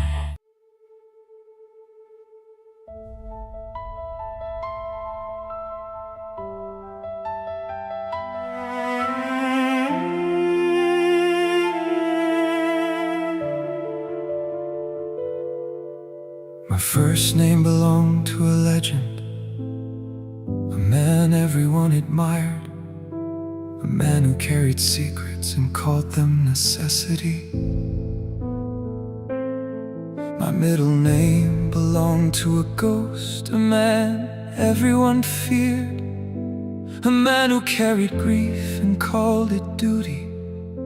And my last name belonged to the boy who lived, the hero, the savior, the father, and somehow all three of them arrived before I did, before I spoke, before I chose, before anyone knew who I might become. Tell me, how do you become yourself when your very name already belongs to everyone else? I am not Albus Dumbledore, I am not Severus Snape, I am not Harry Potter, I am not wisdom, I am not sacrifice, I am not a story people whisper about. I am just a boy trying to answer to names too heavy for a child to carry. I wasn't sorted where they expected, I wasn't brave the right way, wasn't loud enough, wasn't charming enough, wasn't enough of him. I watched my brother walk through corridors like sunlight followed him. People smiled before he'd even spoken, and every compliment he received felt like another reminder of everything I wasn't. They called him James, they called him Potter, they called me disappointment, even when they never said it aloud. I am not Albus Dumbledore, I am not Severus Snape, I am not Harry Potter, I am not greatness, I am not destiny, I am not the future they imagined. I am just a boy trying to survive inside expectations I never chose.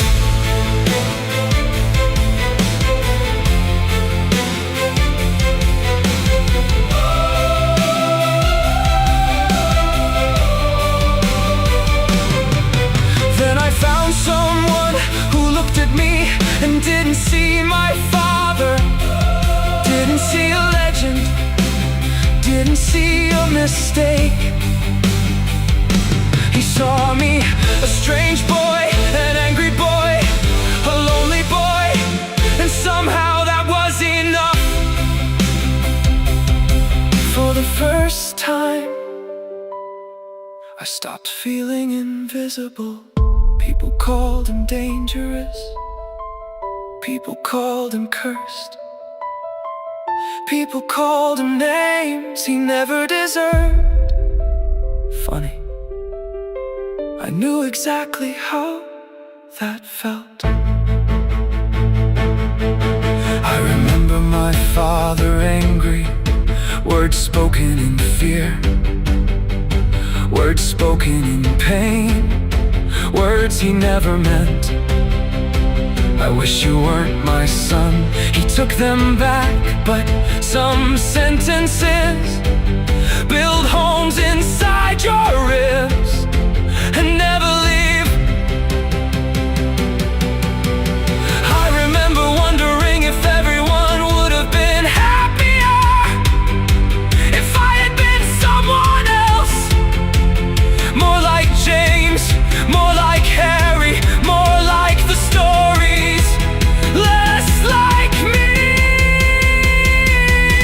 But I am tired of apologizing for existing differently.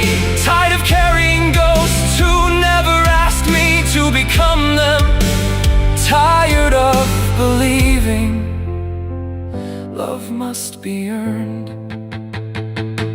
I carry Albus, I carry Severus, I carry Potter, but I do not have to become them.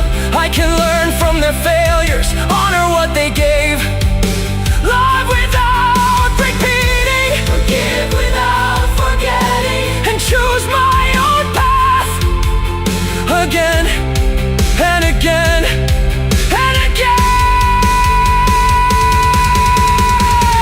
Because I was never meant to become the people before me. I was only ever meant to become myself. My first name belonged to a legend. My middle name belonged to a ghost. My last name belonged to a hero.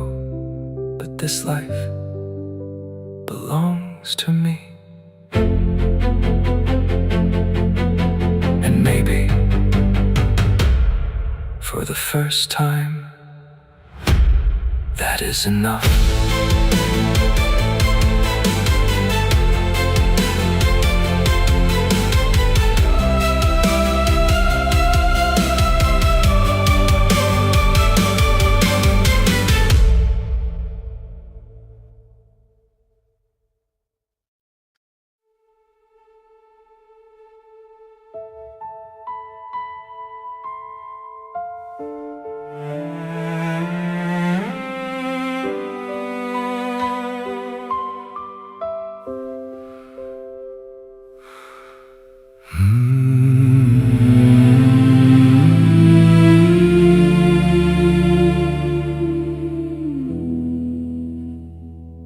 They whisper when I walk by, like secrets stitched into stone. I hear my surname first, as though my name is not my own.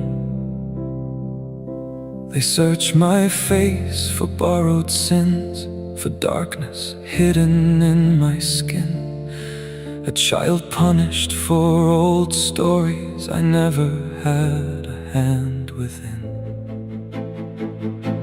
I lost my mother far too young, watched my father learn to cry, the strongest man I've ever known, trying not to break.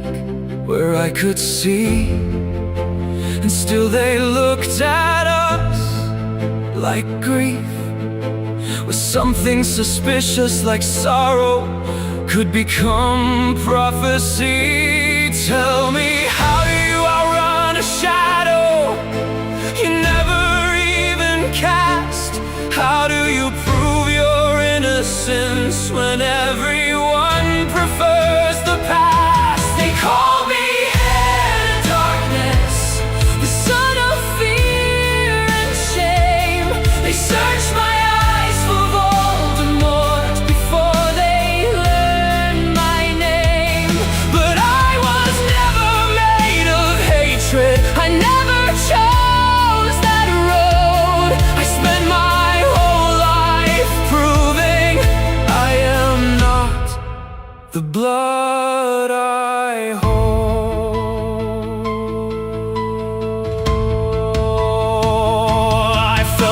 quiet laughter, red hair, dancing in the sun.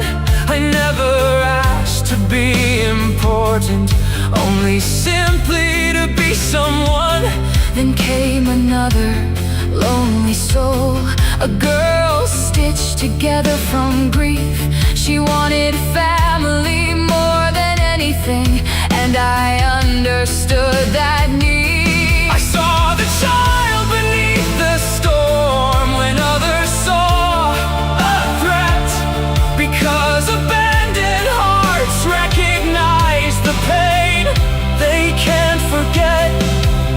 Maybe mercy isn't weakness, maybe kindness isn't small. Maybe choosing not to hate is the bravest choice of all. They call me heir to darkness, the son of fear and shame. They search my eyes for Voldemort before they learn my name.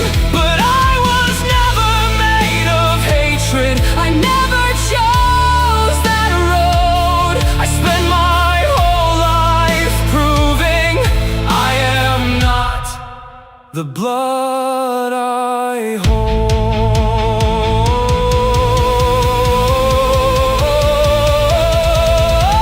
I walked through broken futures, saw a world consumed by fear, Watched friends disappear like smoke and still chose to stay here.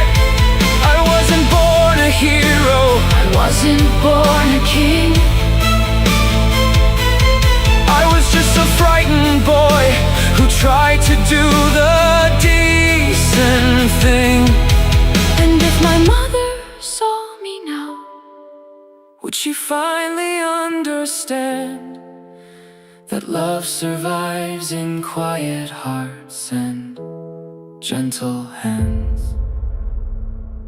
You call me heir to darkness, The son of fear and shame. you search my eyes for Voldemort before you knew my name, But I was never made of hatred, I never wore his crown. I chose compassion over power, and I won't let it drag me down. I am Draco's son, I am a story as life. I am the boy who stayed kind when the world decided I should become its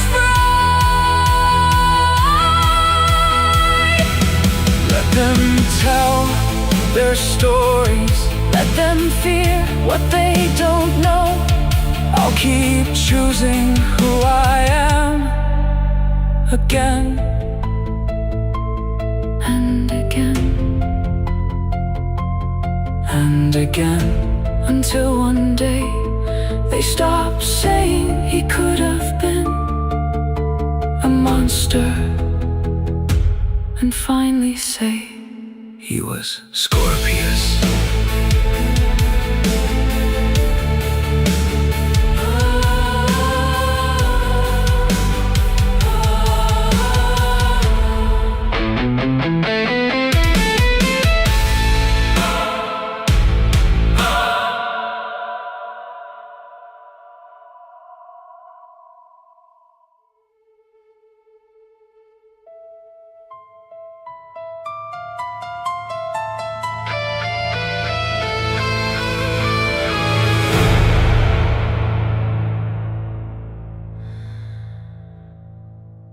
People talk about destiny like it's a gift, like being born important should feel wonderful. But I inherited a war that ended before I was born. I inherited enemies I've never met. I inherited a family that never existed. People hear my surname and see history. they hear a riddle less strange, black, and suddenly they think they know me.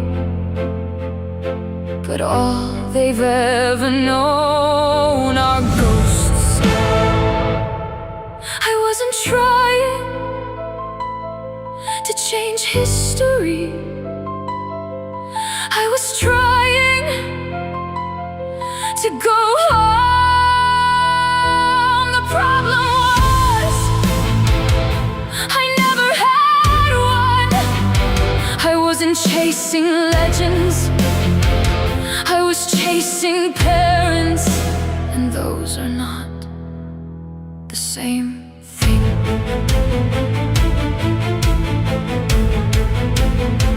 I know my father through whispers, monster, dark lord, murderer, legend.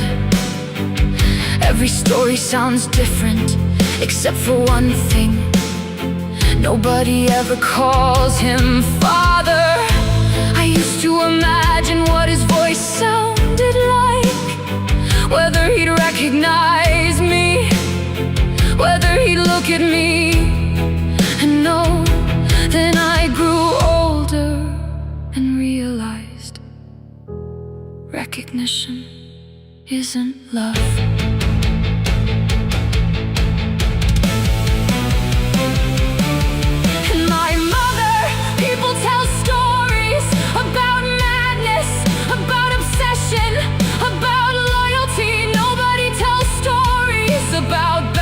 The woman, only Bellatrix, the weapon, the fanatic, the warning.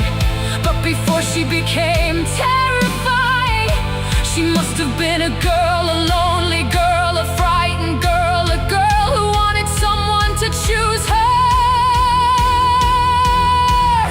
Because loneliness doesn't disappear, it changes shape. It becomes devotion, it becomes obsession, it becomes desperation, and eventually it starts sounding like love.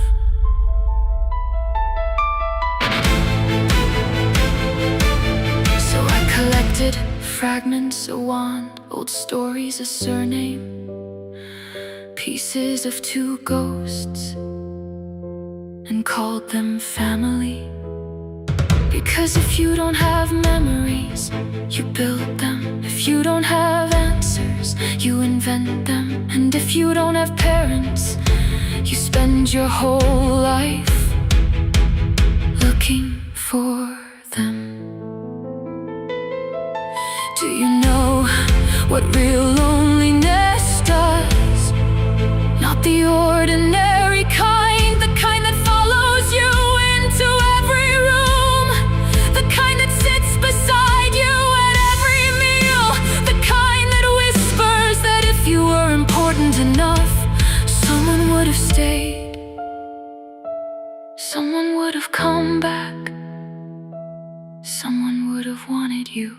And eventually, loneliness grows teeth.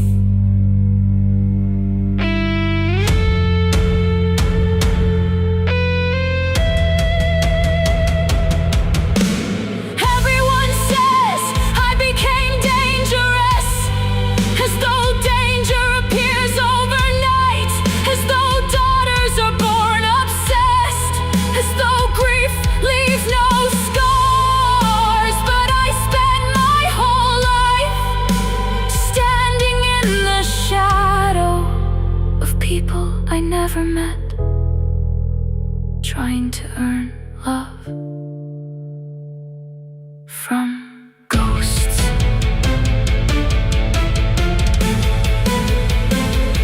I searched through history for people already gone. I search for family, Inside stories, for belonging, inside fear, for home inside ruins. And maybe that's my tragedy. Not that I was alone, not that I was forgotten, but that I loved people who could never love me back. If my mother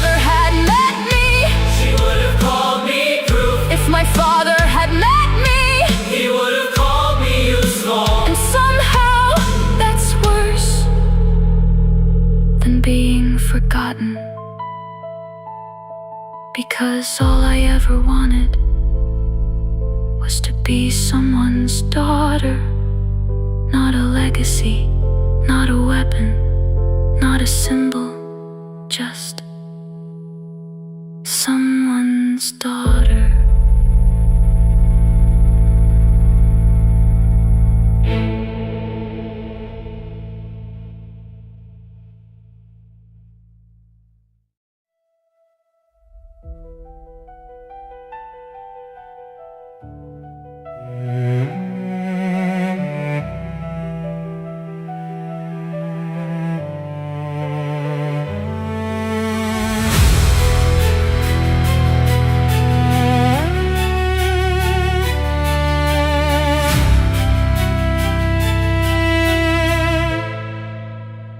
I spent my childhood missing someone I never knew,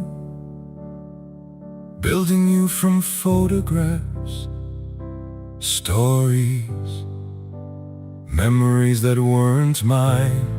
The brave father, the hero, the man who died for us. Then I saw the lake and suddenly everything cracked. I know. I don't think you do. Because Severus wasn't my professor there. Wasn't a Death Eater. Wasn't a spy. He was just a boy. And you looked proud. I was 15. Everyone keeps saying that as though age makes humiliation hurt less. I wanted to be like you. That's what hurts. Your courage, your loyalty, your friends, your life. And then I saw that memory and wondered how much of you was real. Do you know what nobody tells children? The people they admire were children once too. Arrogant, stupid, cruel, frightened. You, frightened. Of course. People like me hide fear behind confidence, and Severus hid it behind anger. Yes. Funny. You hated each other for the same reasons. Perhaps you made him a joke. I know. You made everyone laugh. I know. Sirius laughed. Peter laughed. Remus said nothing. Then why did you do it? Why make someone feel that small? Because I liked being admired. Because making people laugh felt powerful. Because I was too immature to understand the damage. At least that's honest. Honesty usually hurts. I looked at you and saw everything I hated. The arrogance, the certainty, the need for an audience. And for one terrible moment, I understood why Severus never got over it. Neither did I. What? You think that memory only haunted him? Lily looked disappointed. Remus looked ashamed, and for the first time, I looked at myself didn't like what I saw.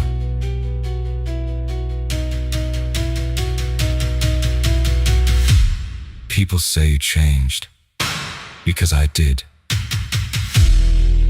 Why? Because eventually being admired stopped mattering and becoming better started mattering more.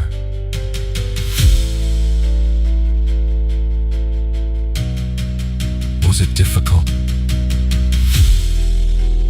God, yes. People talk about redemption like it's noble. Most of the time it's embarrassing. You spend years realizing how many things you got wrong.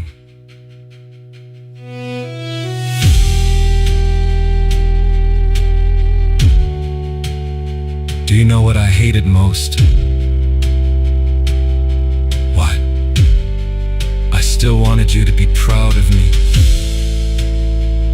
Even after that memory.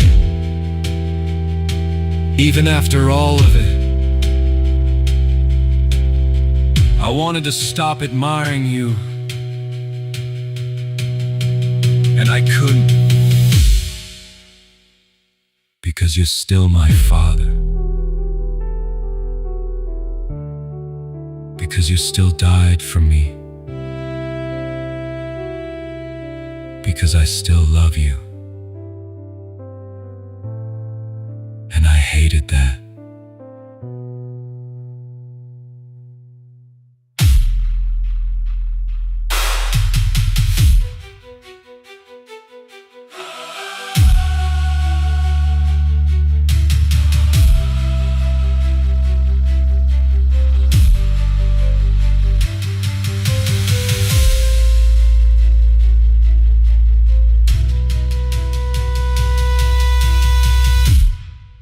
Never wanted perfection from you.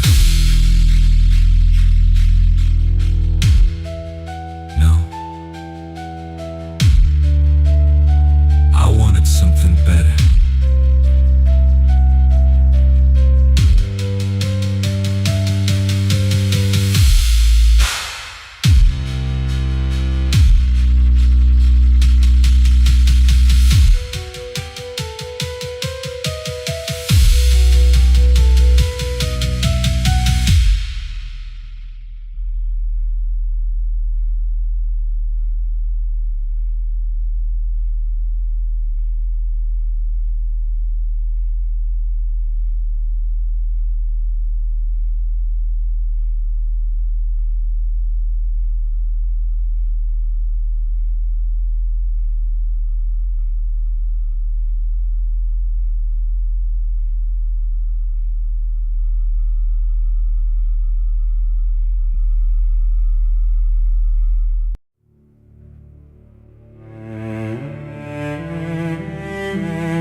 You always hated me. You made it easy. And yet here we are. Unfortunately, still charming as ever, still arrogant as ever, fair. Do you know what always amused me? This should be dreadful. You spent years pretending we were nothing alike, because we weren't we? You were wealthy, admired, respected, feared. There's a difference. We learned worth had to be earned.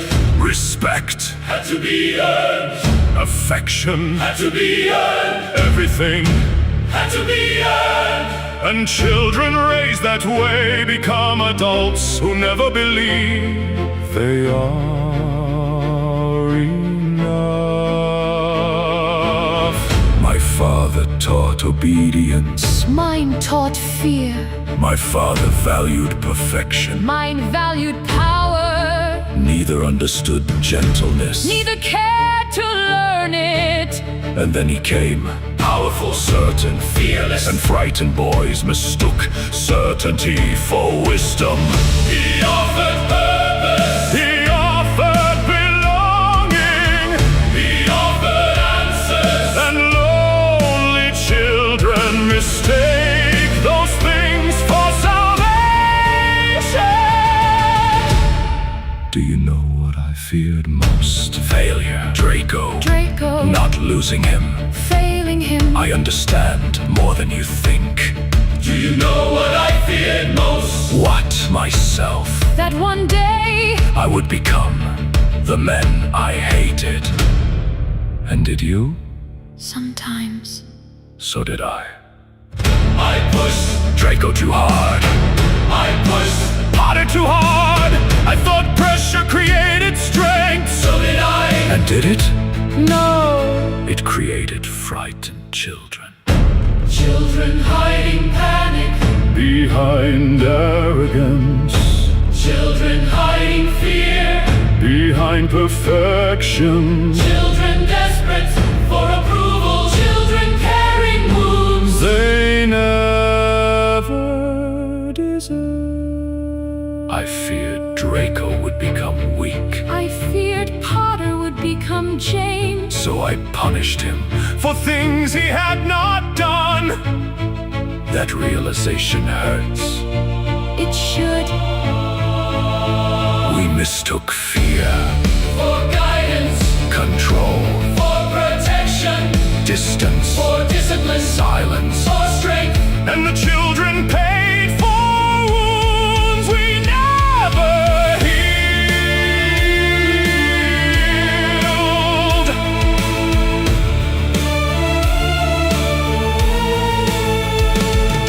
We called it preparation. We call it duty. We called it responsibility.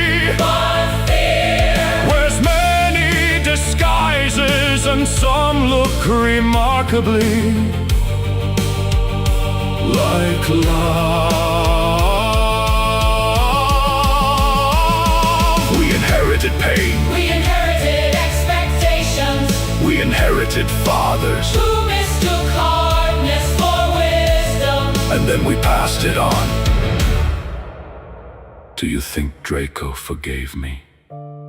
Eventually. You sound certain. Because he loved you. Do you think Potter forgave you? Eventually. How do you know? Because he was better. Than either of us.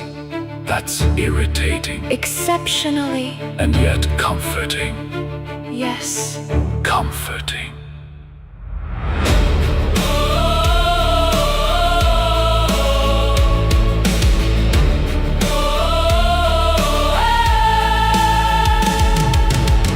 Perhaps healing begins there, not with forgiveness, not with absolution, but with finally seeing what we became.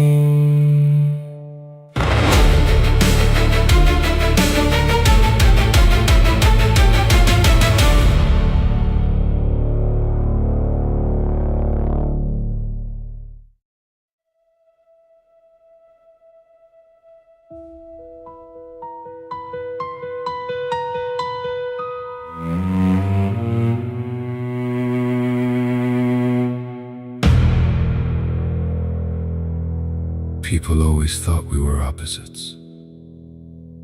Because we were. Were we? You hit a monster. So did you. I remember the train, first year. A frightened boy, trying very hard to look harmless. And I remember a boy trying very hard to look dangerous. Neither of us fooled anyone. No, only ourselves. We were clever boys, lonely boys, boys carrying secrets. Too too heavy for children. One feared the moon, one feared tomorrow. One hid fangs, one hid bruises. And somehow neither of us learned how to ask for help. You had friends. For a while, I had Lily. for a while. And somehow we still ended up alone. I hated what happened by the lake. You said nothing. I know. James was arrogant. Sirius was reckless. Peter followed. But you understood. That's why it hurt more. You're right. We knew better. That's the tragedy. Not ignorance, not youth, not mistakes. we knew. And still we failed people who trusted us. You think I was stronger? Weren't you? No. I spend my life apologizing for things I couldn't control. And I spent mine Punishing people for things they never did. God, yes. there it is. You carried anger, You carried shame. neither of us put it down. We just got older. Do you know what frightens me? What? Harry needed adults, and all he found were wounded children. Pretending to be adults, Dumbledore, Sirius, you, me, all of us. You're not wrong.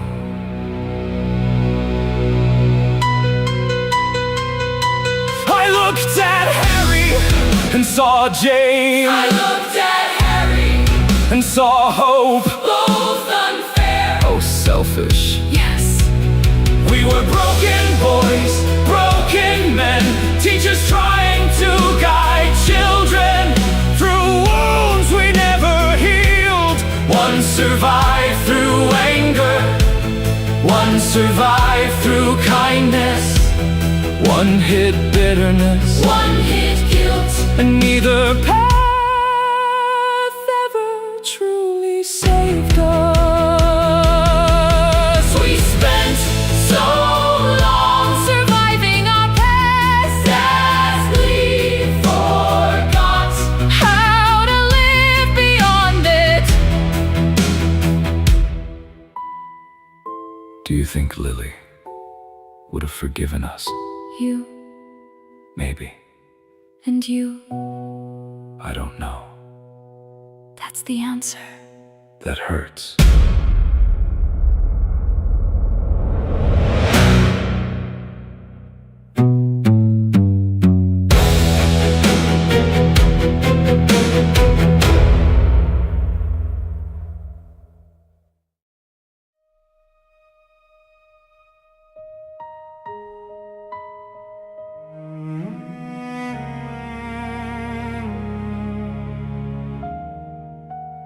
Do you know what I noticed first? What? You look exhausted. Funny. People usually notice the scar. No. I recognize that look. Which look? The look people get when they've been carrying other people's futures for too long. People compare me to heroes. People compare me to martyrs. I never wanted either, neither did I. Then how did we end up here? Because nobody else stepped forward. We were boys, just boys, not legends, not symbols, not stories. Frightened children who saw something wrong and couldn't look away. One walked into a cave, one walked into a forest. Both believed they would never return. Do you regret it? No. You? No. Terrified, but no. That's how courage feels. People never mention that part. No, they don't. When I walked into the forest, I thought about everyone. Ron, Hermione, Ginny, the Weasleys.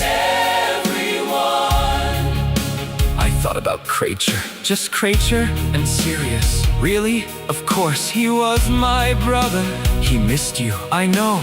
I wish you told someone. I wish I had someone to tell. You had Sirius. Not anymore. We carried secrets, we carried burdens, we carried wars built by older hands, and somehow children became responsible for fixing what adults broke. That's not fair. No, it isn't. You found a Horcrux And still went. I learned I had to die. And still went. Funny, what people call Gryffindors brave. And I've never met a braver Slytherin than the one standing beside me. Thank you. Do you know what I envied?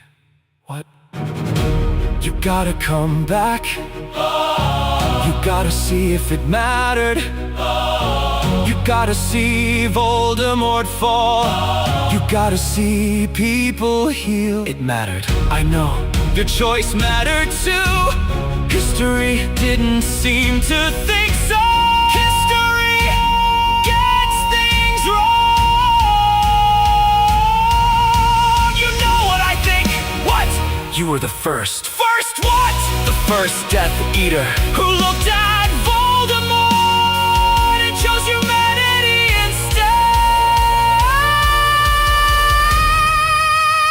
instead. I never thought about it that way. Do you know what I think? What? You were never the chosen one. What? Not really. You were just a boy who kept choosing people again and again. That's different. We were boys looking for purpose, looking for belonging, looking for something worth believing in. One found a cave, one found a forest, one died beneath the water, One died beneath the trees. Both chose people over fear. both chose love over power, both chose humanity over darkness. Not because we were fearless.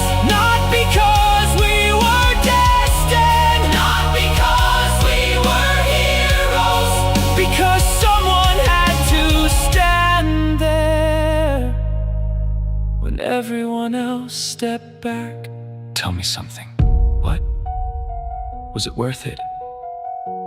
Every person who got to grow old is my answer. Good. Then we didn't die for nothing.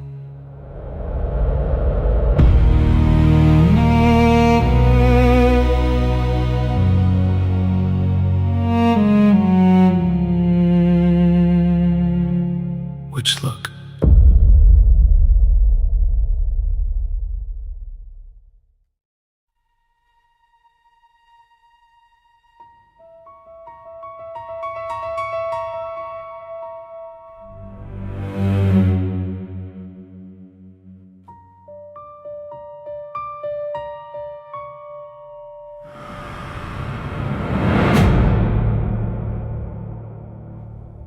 Do you know what I see when I look at you? Not the name, not the robes, not the fear in your hands. I see a boy standing where I stood. Different decade, different manner, same walls closing in. That's impossible. You were a Black, I was a Malfoy. Your story ended before mine began. Did it? Listen closer, pure blood, family honor, legacy, duty, lessons whispered before Hogwarts ever had the chance to teach us anything kinder. I know those words. I know, I hated those words. so did I. We were taught that fear was loyalty, that pride was strength, that obedience was love. And by the time we understood the lie, we were already wearing it. We were heirs, raised to kneel before darkness, raised to wear pride like armor, raised to mistake fear for loyalty. One walked into the cave, one lowered his wand. Both chose humanity, only one came home. I didn't feel brave. Neither did I. Everyone speaks of courage. Like it feels noble. It doesn't. It felt like terror. Good, Good? good. Terror means you still understood what could be lost. I couldn't kill him, I tried. God, I tried. Because everyone expected me to, because my family was trapped, because he was watching, because failure meant death. And still, my hand would not obey. Then somewhere inside you, Something survived them. it didn't feel like survival. It rarely does while it is happening. We were heirs, children dressed as soldiers, children carrying wars. We never started, one followed darkness willingly. One inherited it. Unwillingly, both discovered too late what monsters truly are. When I learned the truth, I was alone. No professors, no order, no family, no rescue. Only cold water, a locket, a house elf crying, and a choice no one would ever see. Were you afraid? Yes, Did you want to run? yes. Then why didn't you? Because for one moment, I wanted to be more than the sun my house had raised. I thought I was alone too. But I wasn't. I had Mother, I had Severus. Stephen Potter. In the end, people I didn't understand, people I didn't deserve, and somehow someone still came. Then don't waste it. Waste what? The life I did not get to keep. Do you regret it? The cave. Choosing good, Never. dying, Sometimes being forgotten. sometimes leaving creature, always But the choice, no. never the choice. Because for one brief moment, I was not the heir, not the spare son, not the black family secret, not the boy they trained to bow before darkness. For one brief moment, I was mine. I don't know how to be mine. You learn, what if I become them? Then stop. Is it that simple? No. But it is that necessary. We were heirs, sons of ancient houses, sons of frightened families, Sons of men. who confused fear for strength. One died. Beneath the water, One survived the war. both turned away from darkness, Both paid a price. but only one lived long enough to discover who he truly was. Do not turn survival into another prison. I don't know how to live. Without fear yet, Then begin there. with fear. With honesty. Tell me something, what? Are you happy? Not yet. Good, Good. good. That means your story is still moving. And yours? Mine stopped in the cave. Yours doesn't have to. One walked into the dark. One walked into the dark. One walked out of it. Only one came home. So live.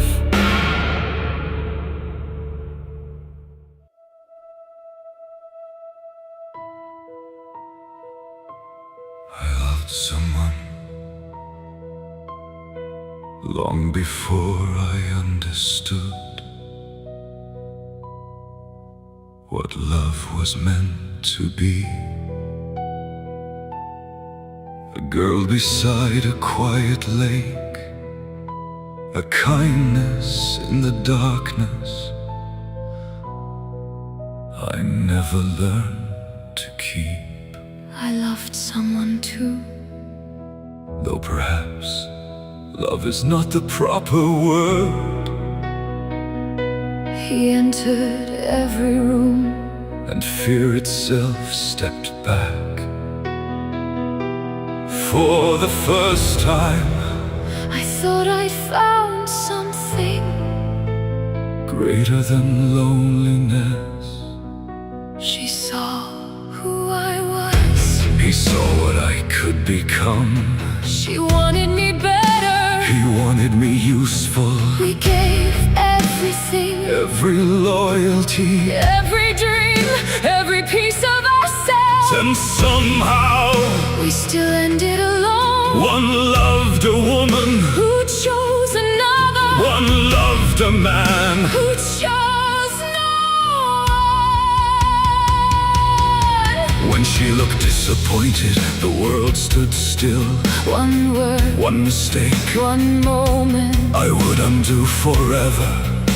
and suddenly The only person who truly knew me was gone. When he looked at me, I felt chosen. when he praised me, I felt alive. and that should have frightened me. No soul should ever hold such power. Over another, We called it devotion. We called it purpose. We called it destiny. anything, Except what it truly was. a desperate hunger. To matter to someone. After she left, I buried everything. grief, Shame. loneliness, I wrapped it all in anger.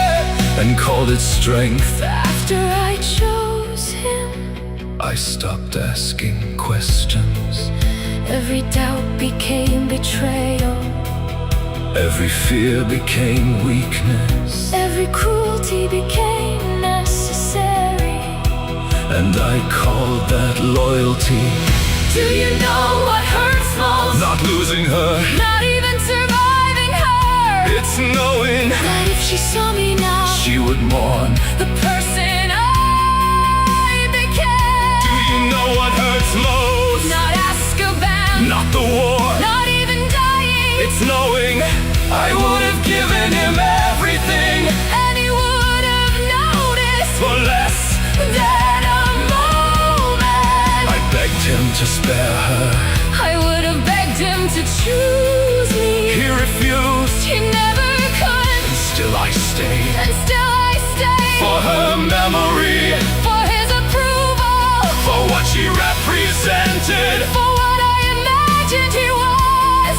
How many pieces of yourself Can you sacrifice Before nothing remains.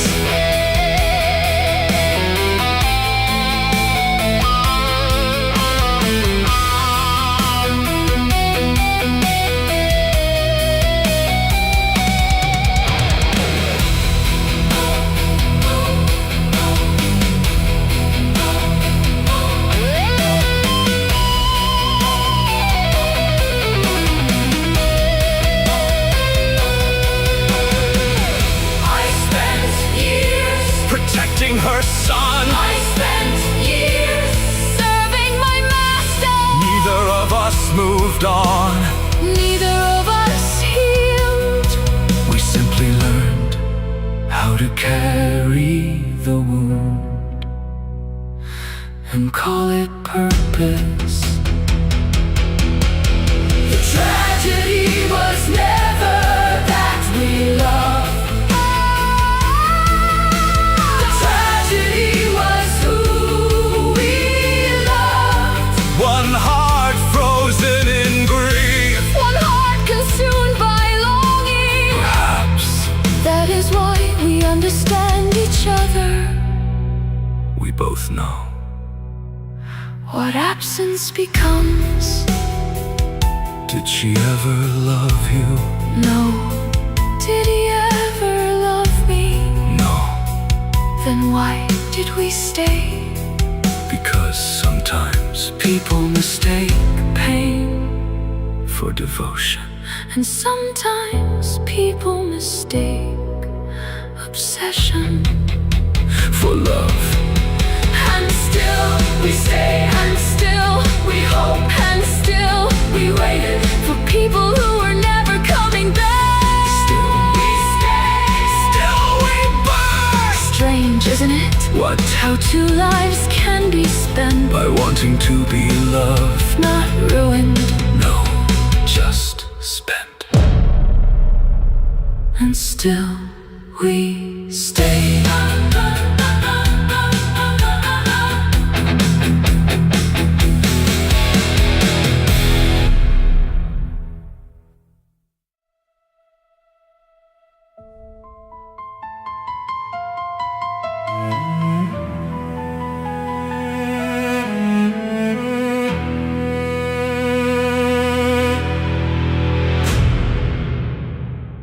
People always placed us on opposite sides because we were we? You chose love, I chose obsession. No, you called it love. That's different. You always did that. What? Take complicated things and make them sound obvious. Only after making mistakes first. Fair. James wasn't perfect, God. He wasn't arrogant, infuriating, impossible. But every year he tried to become better than he was the year before. Tom wasn't perfect either, no. The difference is, he never wanted to change. And you stayed anyway. Yes. We loved fiercely. We loved completely.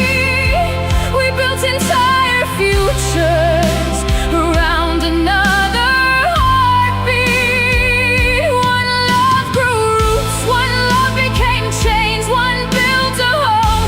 One built a prison. And neither of us walked away unchanged. Do you know what I hated about you?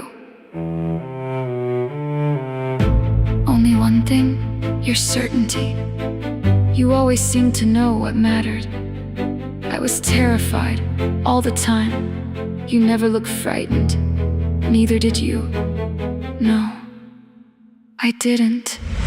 I thought power protected people. Did it? No. I thought loyalty was enough. Was it? No. I thought if I gave enough, proved enough, sacrificed enough, one day I would finally matter. And did you? For a moment. Maybe. I don't know anymore. You mattered before him. No one told me that. That doesn't make it less true. That sounds like something you would believe, because it's true. When Harry was born, everything changed. The world became smaller and larger at the same time. Every fear became sharper. Every joy became brighter. And you died for him without hesitation. How?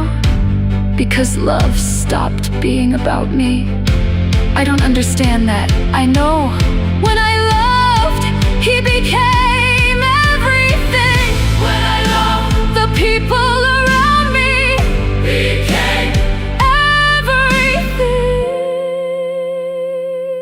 everything. Do you know what hurts most? Not Azkaban, not the war, not even dying. It's knowing I would have given him everything and he would have noticed for less than a moment. I know, no, you don't. You're right, I don't. Because James would have noticed. That was cruel, that was honest. Do you think he ever loved me? No. I know, I know, I know, I know, I know. Do you think James loved you? Every day. That must have been nice. It was. We were daughters, we were dreamers, we were women Trying to build meaning inside a broken world. One chose hope, One chose obsession, one learned how to give love, one spent her life chasing it. Yet beneath every choice lived the same hunger to matter, to belong, to be seen, to be loved.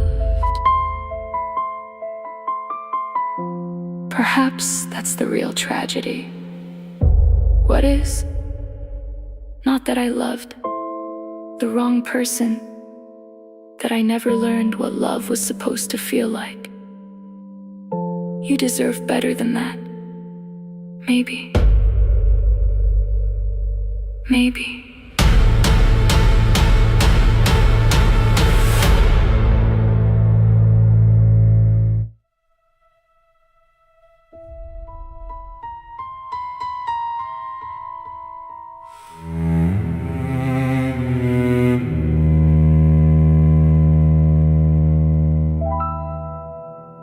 People always tell our stories as though we were opposites. Weren't we? No. That's what makes this interesting. You wanted purpose. Yes. You wanted significance. Yes, You wanted someone to tell you that you mattered. yes. So did I. That doesn't make us the same, doesn't it? I remember cold rooms, empty holidays, watching other children receive letters from home, watching fathers wait at King's Cross, watching mothers smile. Every kindness belonged to someone else. I remember loneliness too, not empty rooms, crowded ones. A house full of people who never truly saw me. A family name louder than my own voice. Loneliness is loneliness, whether it echoes or whispers. I wanted power, So did I wanted certainty, so did I wanted to never feel helpless again. so did I. Then he came, Voldemort, and suddenly everything made sense. For a while. He promised greatness, he promised purpose, he promised deepest meaning, and frightened boys often mistake certainty for wisdom. We wore the same colors, spoke the same words, believed the same promises. Two slithering boys searching for something to fill the emptiness. One kept walking, one turned back. He saw potential. He saw usefulness. He offered power. He offered belonging. I accepted. So did I. Then why leave? Why throw everything away? Your future, your family, your life. Because I finally saw what he really was. A visionary. A predator. A leader. A man who could watch suffering. And call it necessary. Necessary things are often painful. And there it is. The difference. You looked at people and saw tools. I looked at people and saw people. You saw sacrifices, I saw victims. You saw cost. I saw cruelty. Cruelty built kingdoms. And destroyed souls. An elf changed your mind? Not an elf. Creature. A servant. Family. That's the moment you stopped understanding. Creature, love me, not my name, not my blood, not my usefulness, me. Do you know how rare that is for boys like us? Yes. Do you regret it? The cave, the locket, the water, the death. Being forgotten. Sometimes. Dying. Sometimes. Leaving creature. Always. The choice. Never. Why? Because for one moment, One brief moment. I stopped becoming. What everyone expected. For one moment, I belong to myself.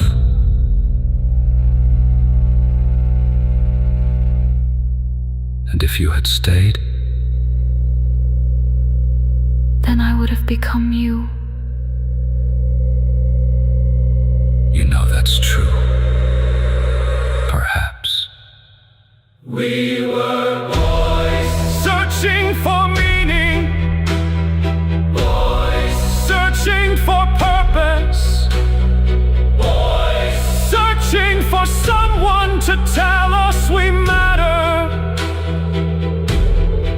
One found power, One found conscience. one became a legend, One became a ghost. and somewhere between, Ambition and fear. our paths divided forever. Tell me something. What? Do you really believe? One choice changed everything. No, No. thousands of choices did. The cave was simply the first honest one.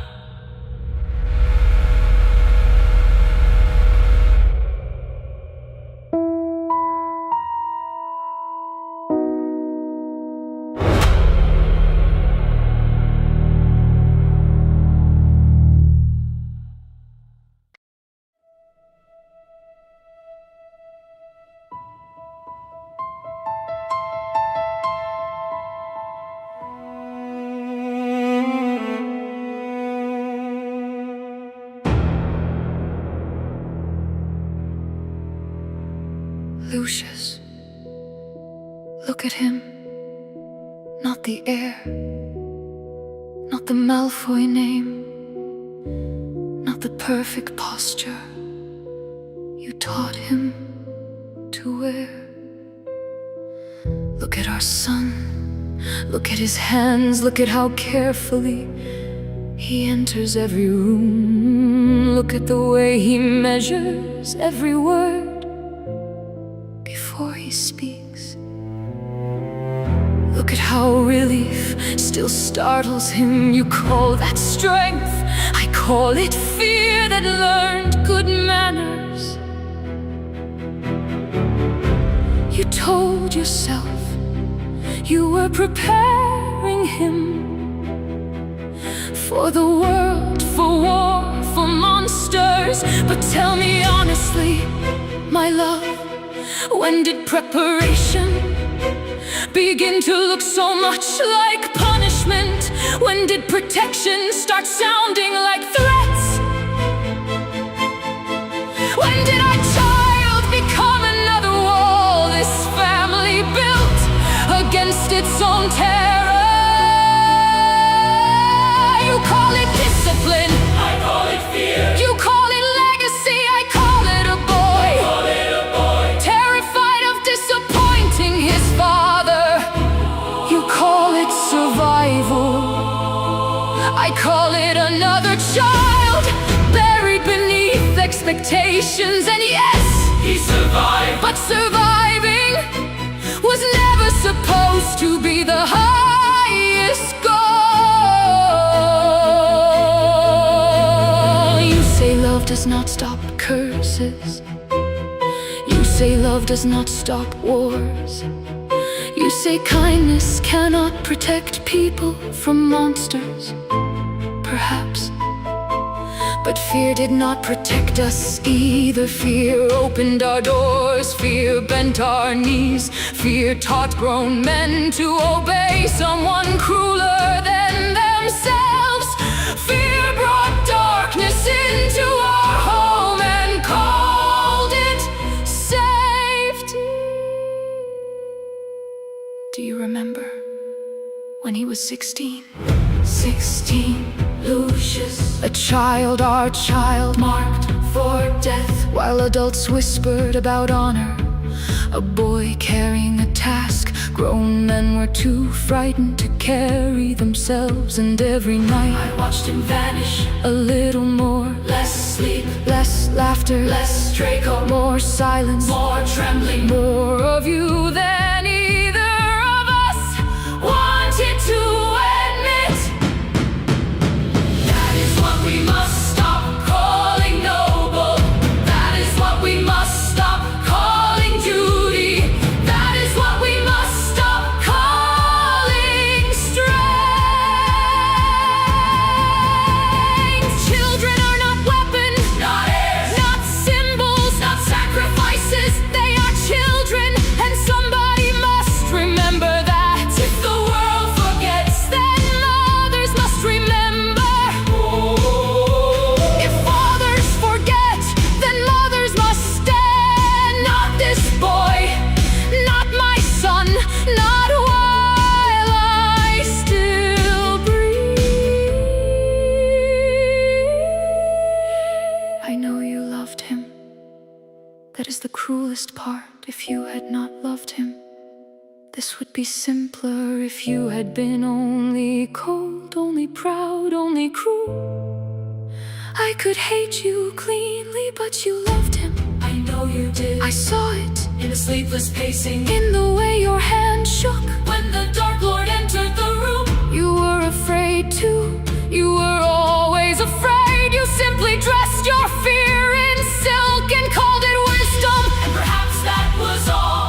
Your father gave you Legacy, reputation. a name heavy enough to bend a child's back. Perhaps no one ever taught you that gentleness is inheritance too. Lucius, Listen to me now. We cannot give Draco the same wounds. and call them tradition, We cannot hand him fear. and call it family, We cannot watch him break. and comfort ourselves because vase he broke elegantly. What exactly have we saved? If he survives but forgets how to be happy? What have we protected if he grows into a man who mistakes fear for love? What is the use of a family name if the child carrying it cannot breathe? I'm tired A beautiful life, tired of polished silver, tired of dead men. judging the living. Let the ancestors whisper, let the manor remember what it was. I am done raising children for ghosts. Not this boy, Not my son, not the child who flinched at footsteps, not the child, who wore terror under perfect robes, not the child. who learned love had conditions. They are children. And Draco Was always more than the name we gave him. If there is strength left in this family, let it be this. Not pride, Not purity, not fear, not obedience, but the courage. to stop passing pain from parent to child. Let it end here with us, with him. You once told me the world is not gentle enough for my ideals. Perhaps you were right, but perhaps the world has had enough men trying to make children harder. Perhaps what it needs now is someone brave enough to keep them soft.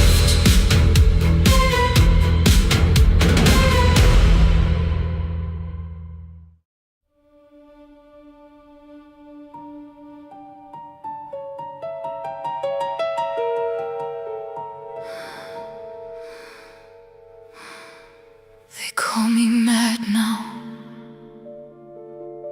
as though madness arrived in a single moment, as though little girls wake one morning already broken, already cruel, already lost. No,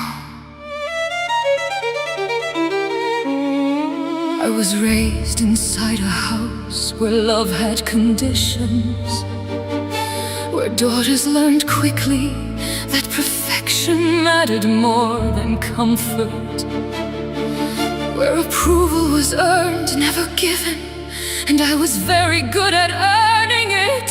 Beautiful, brilliant, fierce, the perfect daughter of House Black, at least for a while.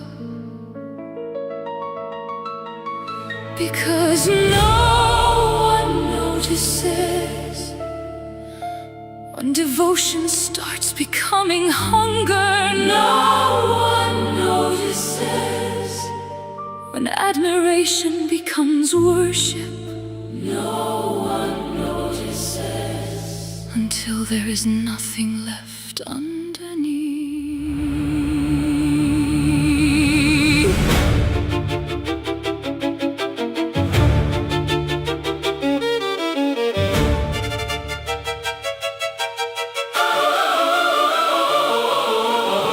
I wanted to belong to something, to someone completely. Then he walked into the room, calm, brilliant, terrifying, and everyone else stepped back. I stepped closer. Tom Riddle, Lord Voldemort, the Dark Lord. Everyone else feared him. I loved him.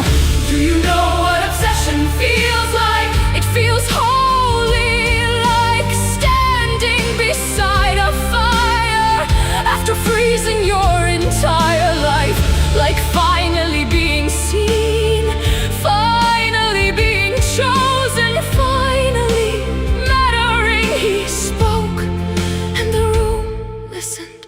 He entered and people trembled, and for the first time I saw someone who never apologized for being dangerous. So I stopped apologizing too. I laughed louder, fought harder, became crueler, because every terrible thing I did felt like proof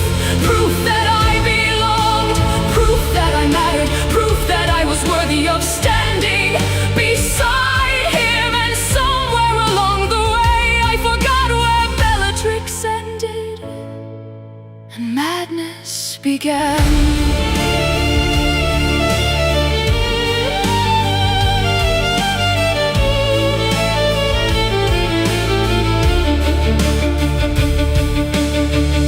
They say I tortured people smiling. They're right. But no one asks what kind of woman becomes that empty. What kind of person burns herself alive just to feel chosen? I would have died for him gladly, not because I was fearless, because being loved by darkness felt better than never being loved at all.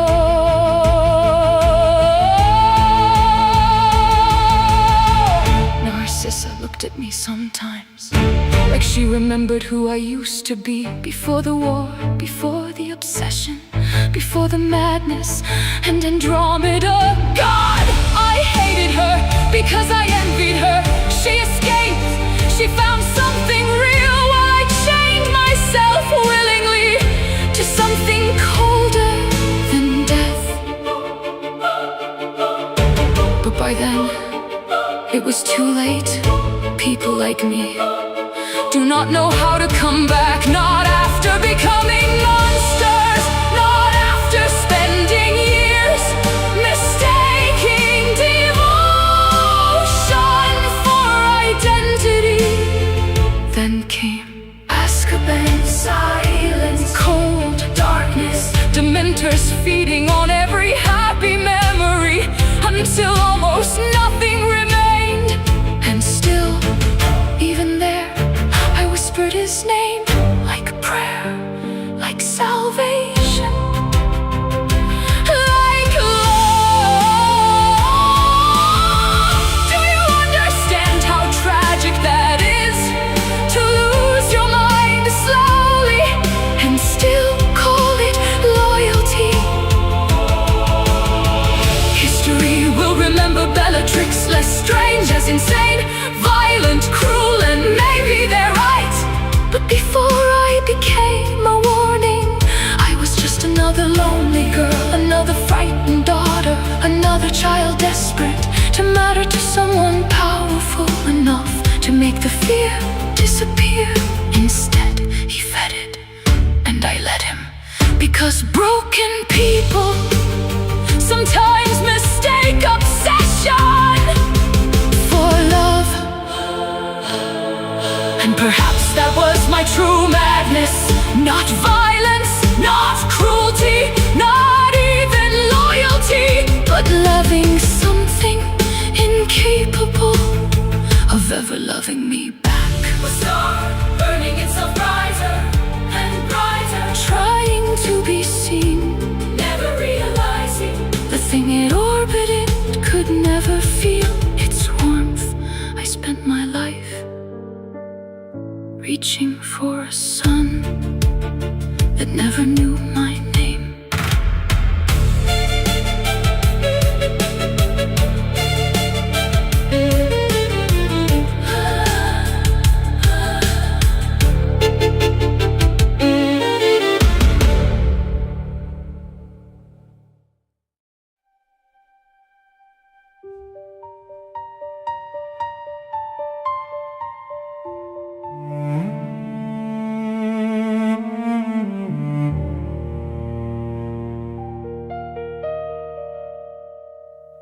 Do you know what I remember most about childhood? Not wealth, not gifts, not the manner. Fear. Fear of speaking incorrectly. Fear of disappointing you. Fear of never being enough. Every dinner felt like an examination. Every conversation felt like a test. I was preparing you for what? The world? No. You were preparing me for your expectations. Perfect posture, perfect manners, perfect air. And somewhere beneath all that perfection, I disappeared. You taught me blood matters. kindness, pride mattered more than honesty. Control mattered more than comfort. And I believed you, God. I believed all of it, because children trust their fathers even when they're afraid of them.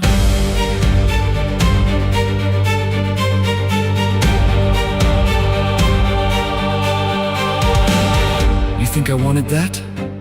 You think I enjoyed watching you struggle? Everything I did was to protect this family. Protection? Is that what we're calling it now? I gave you everything. You gave me expectations. I gave you legacy. You gave me pressure so heavy. I thought failure would kill me. Do you know what I remember? When Voldemort moved into our home, Mother barely sleeping, the servants terrified, the silence, the constant silence. And you watching the door, watching every shadow, pretending not to be afraid. And suddenly I realized something. You never felt safe either. No, I didn't. You spent my whole life teaching me fear was weakness. Then I watched you tremble every time he entered a room. You taught me power protects people, but all I saw were frightened men obeying someone crueler than themselves. Because we were trying to survive. Exactly. And that's what terrifies me. Then they marked me 16 years old. Do you understand how young that is? I couldn't sleep, couldn't breathe, couldn't look at my own arm without feeling sick.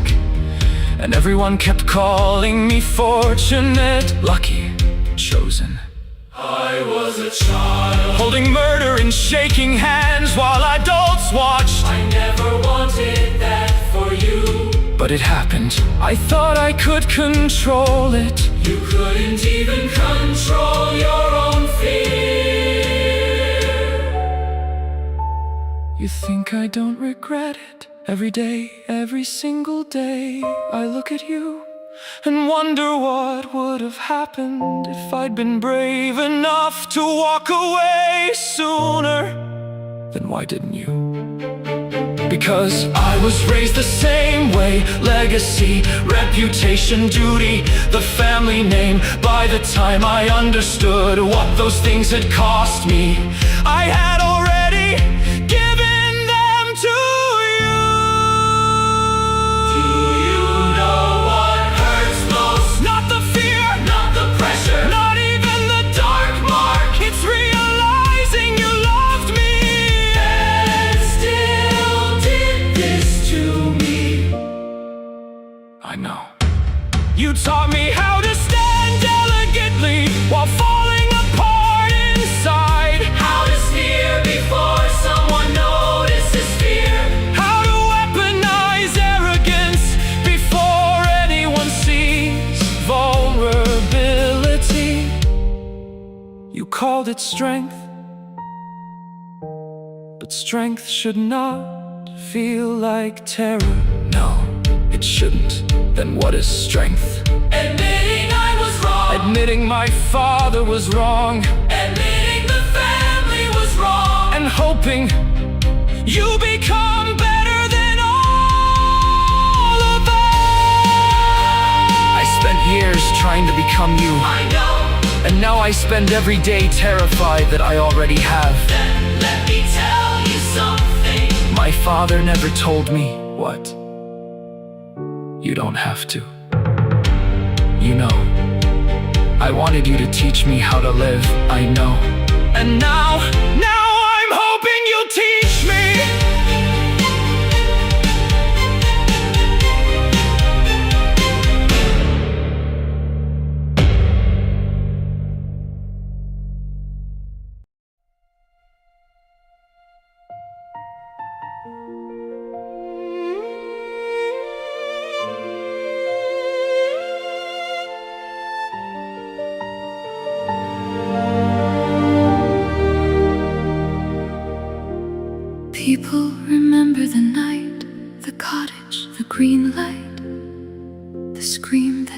came.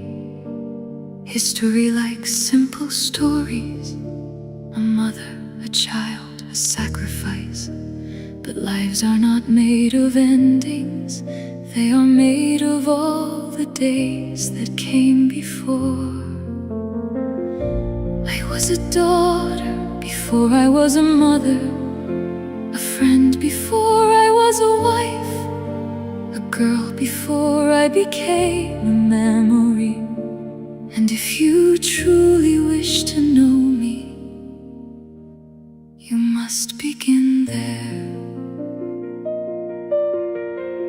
There was once a boy standing alone beneath a summer sky.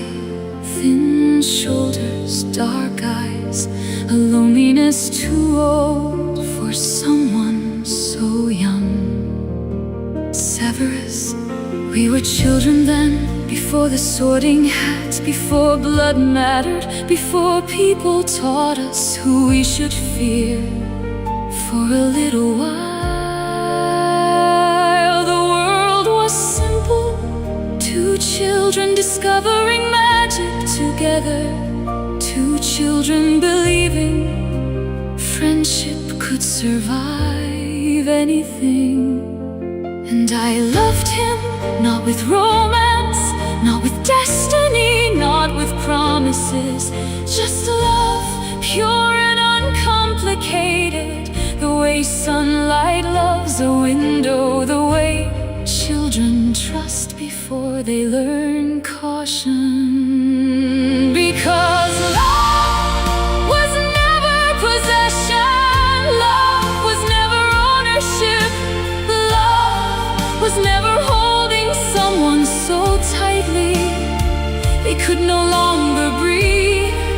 Love is wanting the best for someone, even when they choose a road you cannot follow, even when they become a stranger, even when they leave. And then there was James, loud, brilliant, impossible, the kind of boy who laughed at danger and believed every challenge was waiting for him personally. I thought he was insufferable. Merlin knows I told him so again and again and again. But people change, not because someone asked them to, because one day they decide to. And slowly the arrogance softened, the recklessness grew into courage. The boy became a man, and somewhere between arguments and laughter and stolen moments, I fell in love.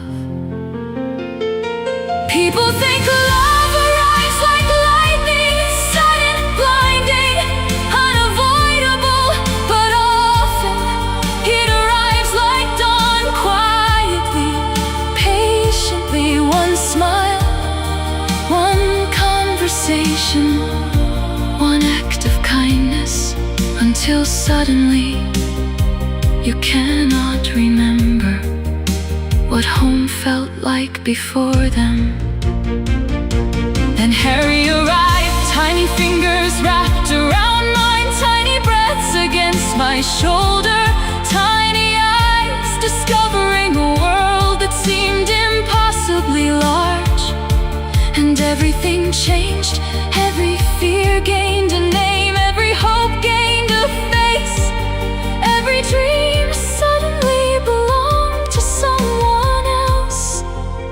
To him, for the first time, my own life felt small, not unimportant, just secondary. Because love rearranges priorities without asking permission. People ask if I was afraid, as though courage means the absence of fear. Of course I was afraid every day. The war, the losses, the funerals, the names that stopped appearing on letters, the darkness creeping closer. Fear sat beside me often, but so did love, and love love always spoke louder. Then came the night, the footsteps, the silence, the certainty, and people imagine there must have been a decision, a calculation, a moment of doubt. There wasn't, not one, because mothers do not negotiate with monsters. They do not compare futures. They do not measure possibilities. They stand, that is what they do. They stand. The choice was never difficult, never, not for a heartbeat, not for a breath, not for a single second. If the world demanded everything I was to save him, then the answer had already been written. The day he was born, the difficult thing would have been losing him. The difficult thing would have been living and watching him fall. The difficult thing would have been doing nothing. So no, the choice was never difficult. Love had made it long before that night. People remember my death. I understand why. It was dramatic, it was tragic, it was the end. But I wish they remembered my life. The girl who laughed, the friend who stayed, the woman who forgave, the mother who loved, not because she was extraordinary, because she chose people again and again and again. And if time were folded in half, if every year disappeared, if I stood once more in that room, hearing those footsteps approach, holding my son in my arms, I would make the same choice every lifetime, every universe, every time.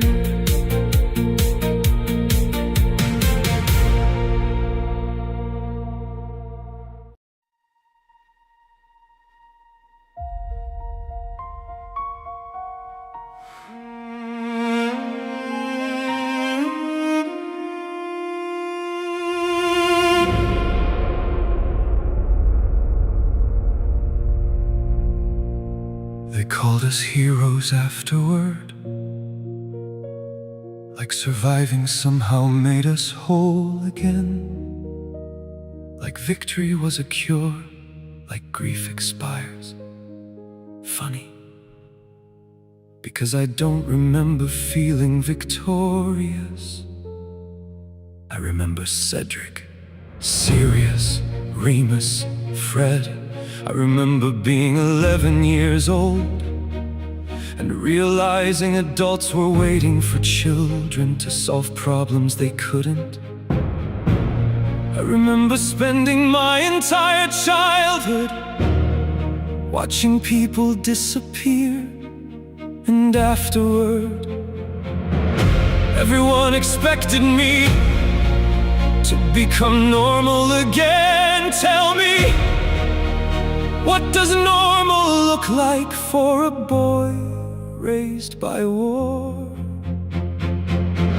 I got tired of being helpless, so tired. And that's when power stopped feeling dangerous. Because when you've buried enough people, control starts sounding merciful. When you've watched enough funerals, prevention starts sounding righteous. And that's the part that frightens me. Some days I understand Tom Riddle more than I ever wanted to. Nobody notices the insecure kid until he finally breaks. Harry got fame, Hermione got brilliance. I got jokes, I got loyalty, I got the role nobody writes songs about. The extra chair, the sidekick, the friend. Do you know how strange that feels? Standing beside extraordinary people for so long that you stop recognizing what makes you matter.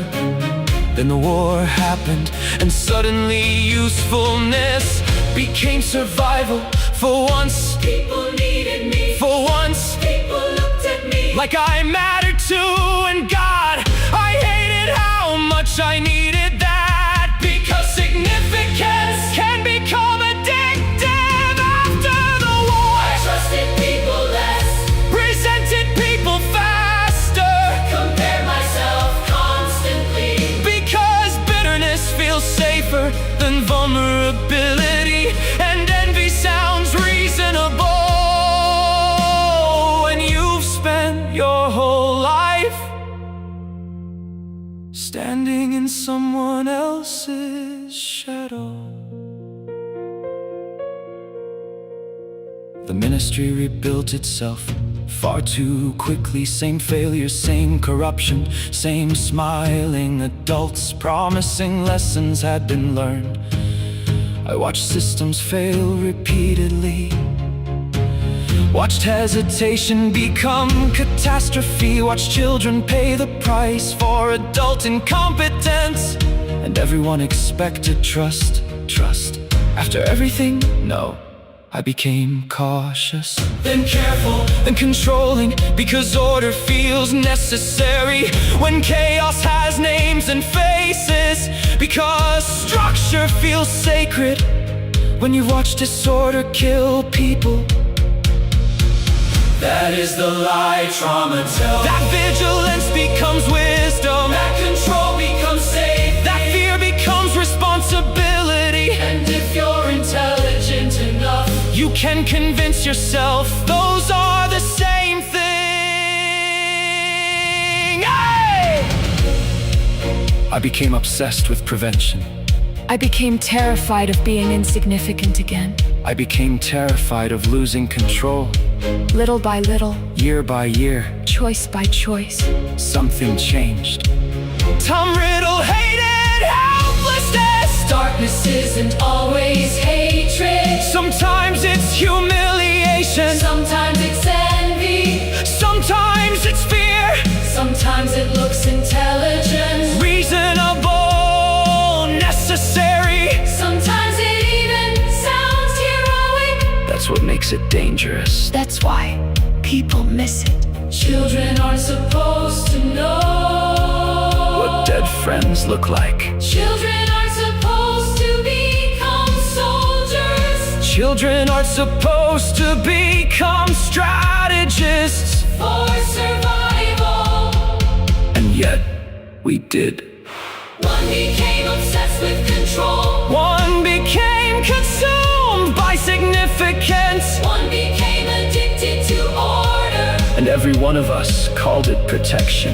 Because trauma sounds reasonable, Inside your own head, especially when the world already proved how dangerous chaos can be. we defeated darkness. But part of it survived, Not in monsters, not in curses. not in ancient prophecies, in us, in fear, in grief, in the lessons war refused to unteach. They called us heroes, But heroes are still human. and humans still break. The war ended, The scars remained and perhaps healing begins when we finally admit that surviving is not the same thing as being okay.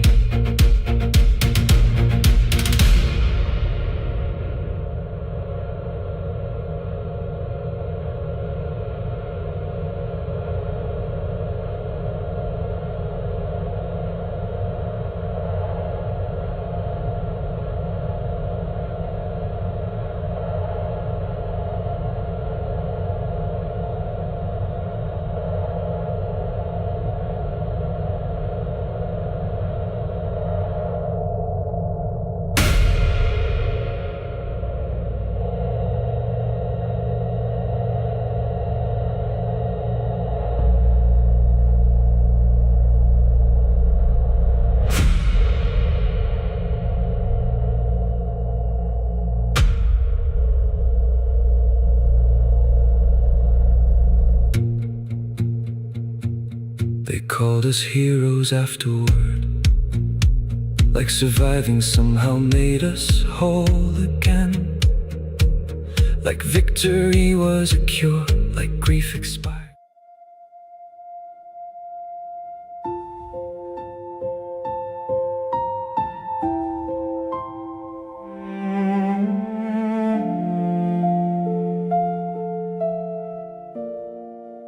I wanted to give you stars, not fear, not silence, not the sound of doors closing too hard.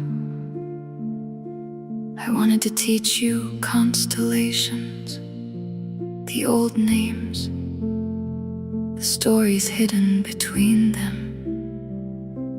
I wanted to place ancient books into your small hands and watch your eyes widen with wonder. I wanted you to inherit magic, curiosity, cleverness, the quiet pride of the prince name. I never meant for you to inherit survival.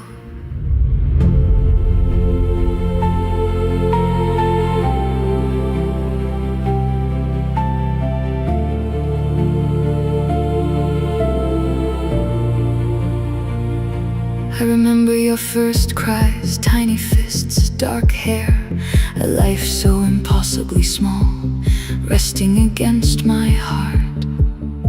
And I promised you impossible things, that I would keep you safe, that the world would be kinder than it had been to me, that you would never learn how to make yourself invisible. I was wrong. I learned to listen for anger before I learned how to stop it. Doors closing too hard, footsteps growing heavier, the silence after shouting. I knew those sounds, then one day, so did you. I watched you grow quieter, watched you hide books beneath your pillow, watched you flinch at raised voices, watched you become careful. Children should not be careful. Children should be loud, messy, certain that someone will come when they call. I wanted to teach you potions, not how to tell whether someone had been drinking.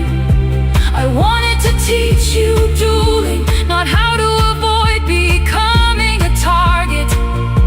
I wanted to teach you etiquette, not how to disappear inside your own home. I wanted you to inherit the prince name, its brilliance, its stubbornness, its wonder. Instead you inherited fear, you inherited silence, you inherited rooms where love held its breath.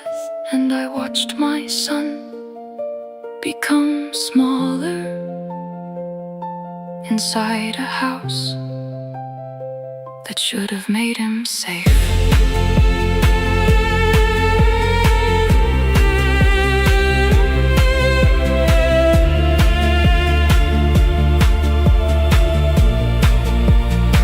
I watched you leave for Hogwarts, wearing second-hand robes with eyes too old for 11. I told myself they would be kinder there, that children would not notice what adults had already broken. I was wrong again. You came home thinner, angrier, lonelier. You stopped talking about your days. You held your books tighter. You wore bitterness like armor, and I recognized it. God help me, I recognized it, because I had worn silence the same way.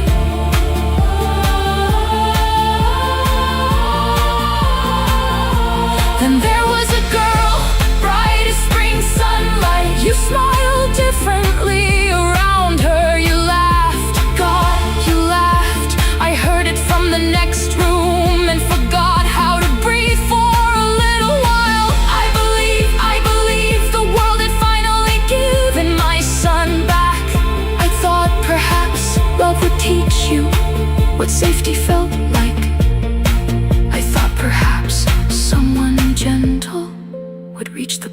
his fear had claimed. Then one day, you stopped saying her name and something closed behind your eyes. After that, you spoke of greatness, of power, of proving yourself. You stopped sounding like a boy and started sounding like someone trying very hard not to hurt anymore. People remember the professor, the spy, the Death Eater, the war hero, the man in black. I remember the child, the boy beside me, asking impossible questions, the boy correcting textbooks before he was 12, the boy looking at stars and wanting to understand how everything worked. You were not supposed to become a man who mistook bitterness for armor. You were not supposed to carry grief like a duty. You were not supposed to survive by teaching yourself not to need anyone. You were supposed to be happy. And if I failed you, if I gave you silence where you needed protection, if fear taught you more than I ever managed to teach, then I am sorry. Because before the spy, before the professor, before history dressed you in black robes and hard words, you were just my little boy, and I loved you. I loved you. When you brought me wildflowers you pretended not to care about, I loved you. When you hid behind books, I loved you. When anger became easier than tears, I loved you. When I no longer knew how to reach you, I only wish love had been enough. Because mothers are supposed to save their children, and all these years later, the cruelest truth remains this: I could not save mine. So if there is anything beyond this life, anything at all, I hope someone tells you that none of it was your fault. That you deserve softness, that you deserve childhood, that you deserve to be chosen. And I hope somewhere beyond war and grief and all the names they gave you, you remember this. Before the monster, before the martyr, before the prince, before the spy, you were severed.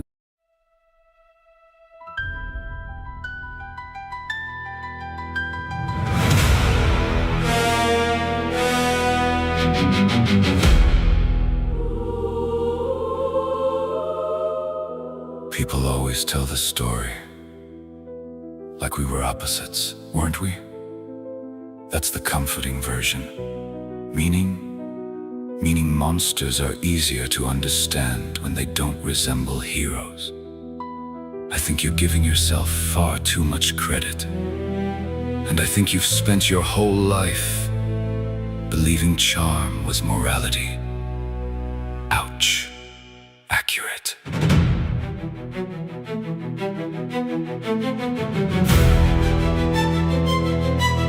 You walk through Hogwarts Like a king, And you walk through Hogwarts like everyone wanted to be your friend. Most did, exactly.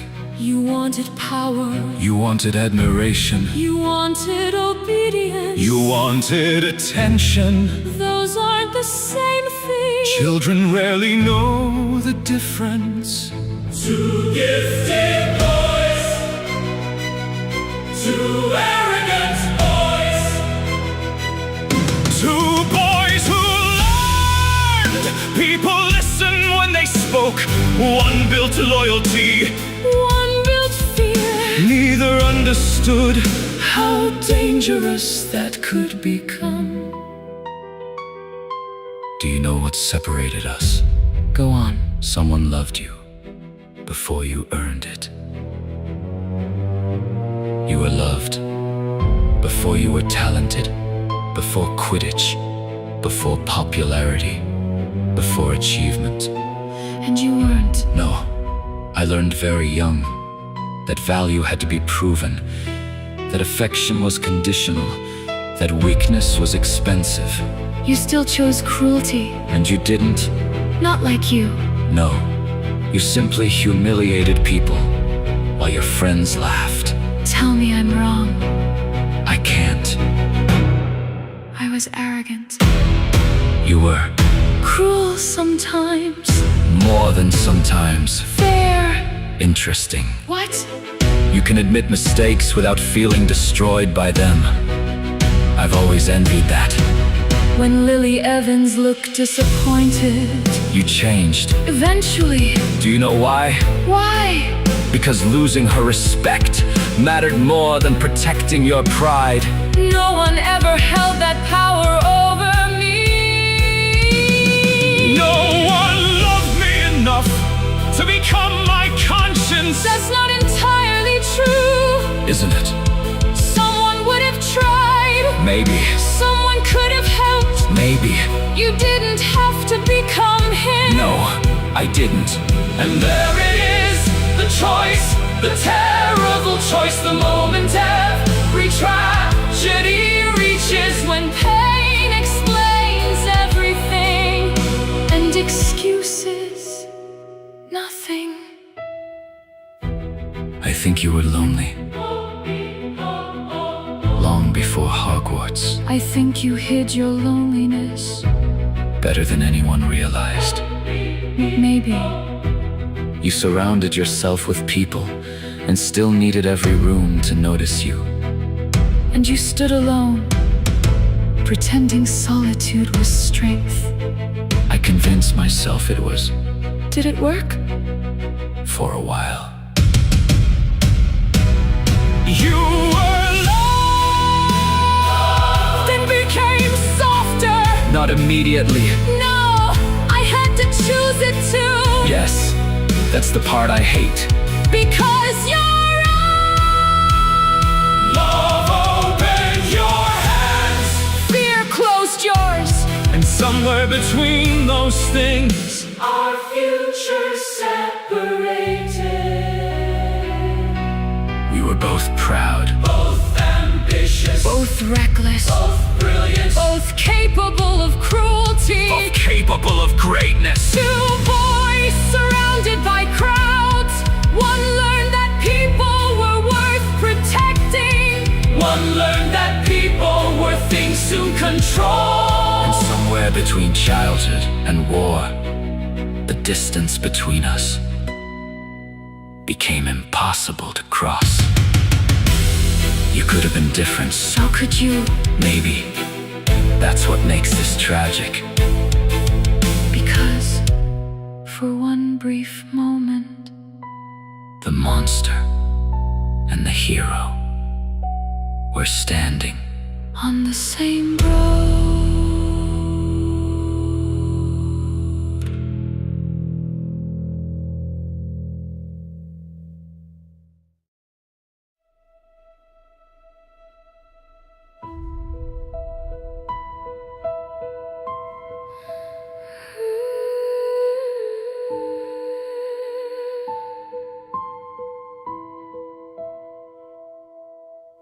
My father taught me fear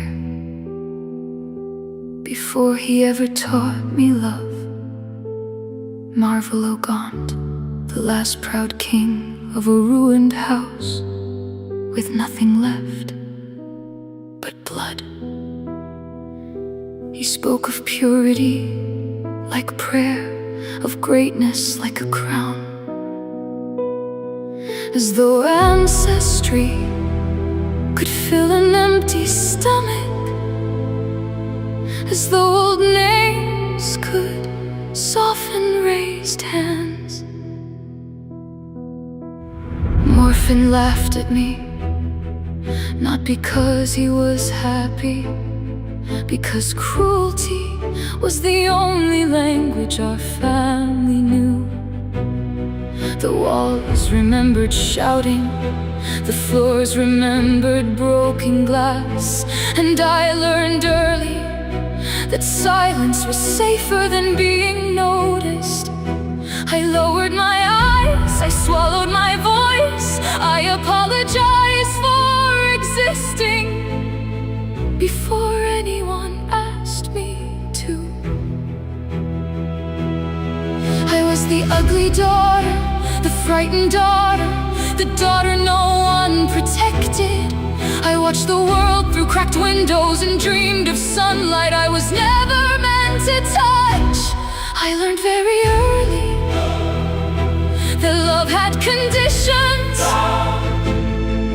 Love belonged to pure blood, to obedience, to fear. It never belonged to me. So when kindness finally found me, I mistook it for salvation. And when loneliness has starved you long enough, even a lie can feel like bread.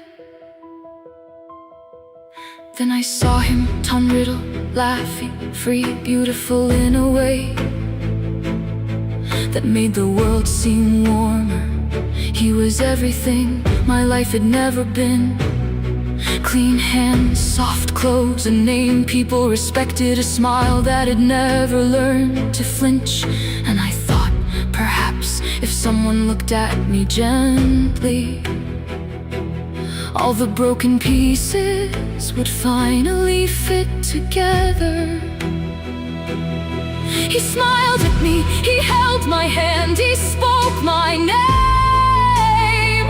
And every part of me knew that none of it was real.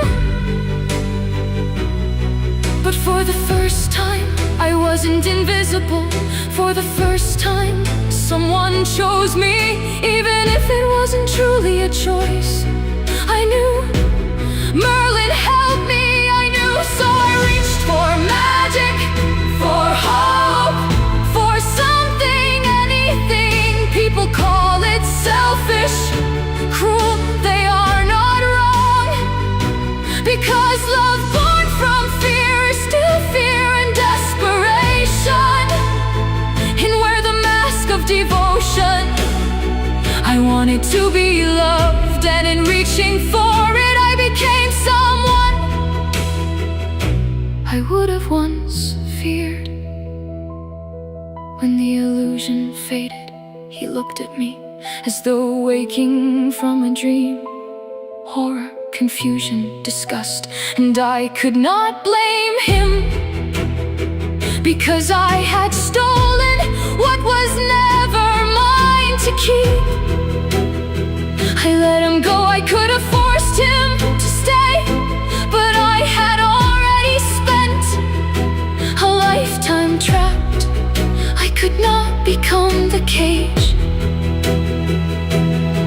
That was the first honest thing I ever gave him, freedom. Too late to make me good, too late to make it right, but not too late to let him leave.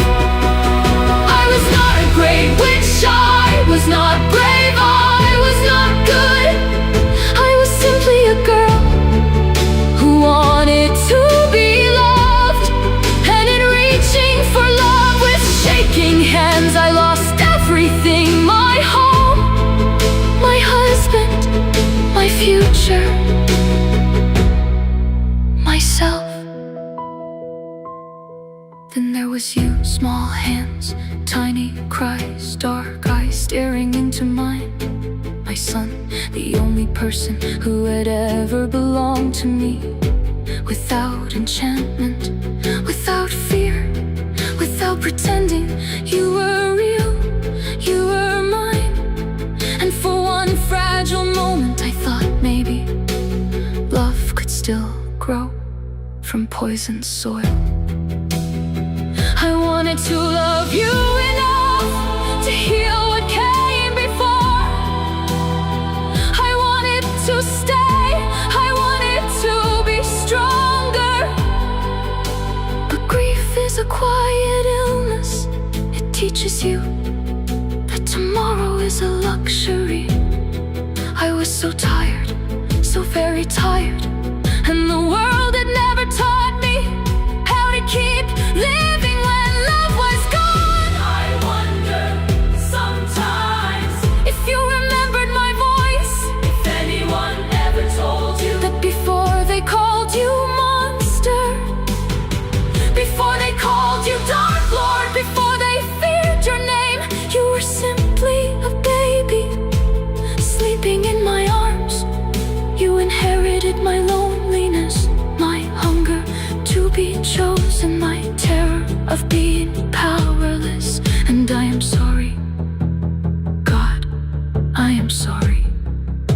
for all the empty rooms I left inside you.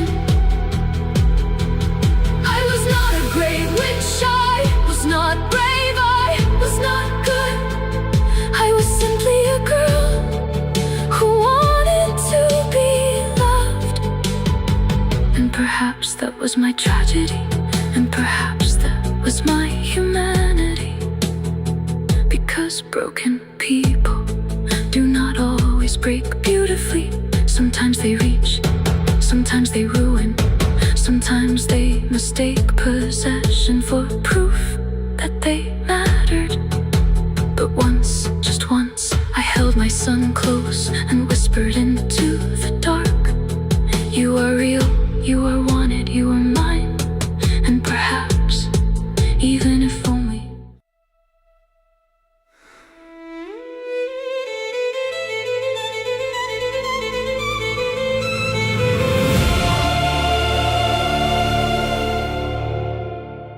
Do you know what always amused me, Sirius? This should be good. Your certainty. The way you spend your entire life pretending we were born different. We were. No. We became different. That's much more frightening.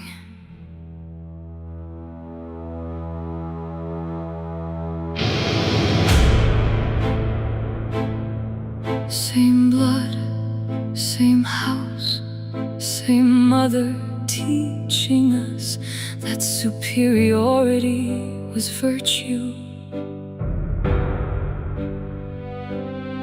Same dinners, same portraits, same poison.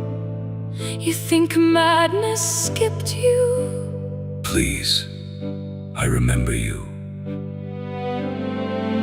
Impulsive, cruel when angry, beautifully reckless. The family adored me. The family feared you. But we were cut from the same cloth.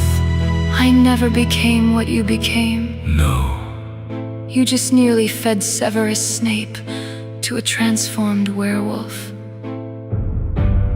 tell me again how naturally noble you were. I was 16. So was I, when adults started applauding my cruelty. That's the difference between us. When I became dangerous, they rewarded me. When you became dangerous, James Potter laughed, grabbed your shoulder and dragged you back. Don't talk about James, Why? because deep down, you know I'm right.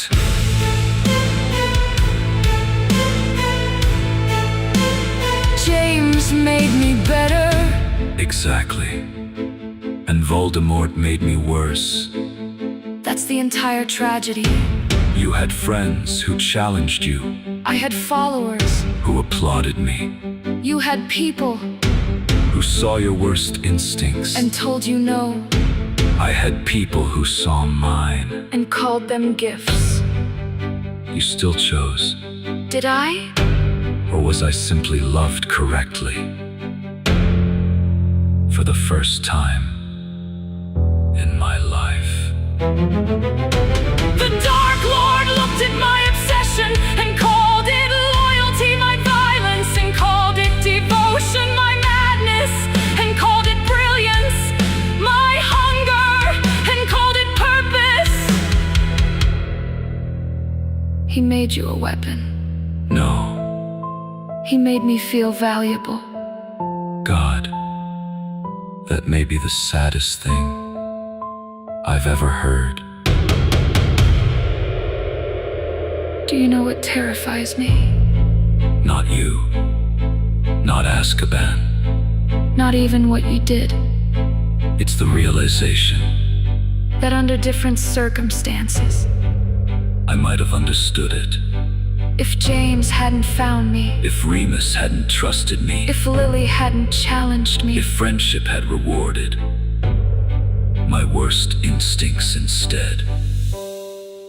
you would have become me. Yes. And if Andromeda had stayed, if Mother had loved softly, if Father had spoken gently, if someone had taught me that belonging didn't need to be earned, You might have become me. Perhaps Or perhaps someone better than both of us. funny, isn't it? What? How close goodness and monstrosity are.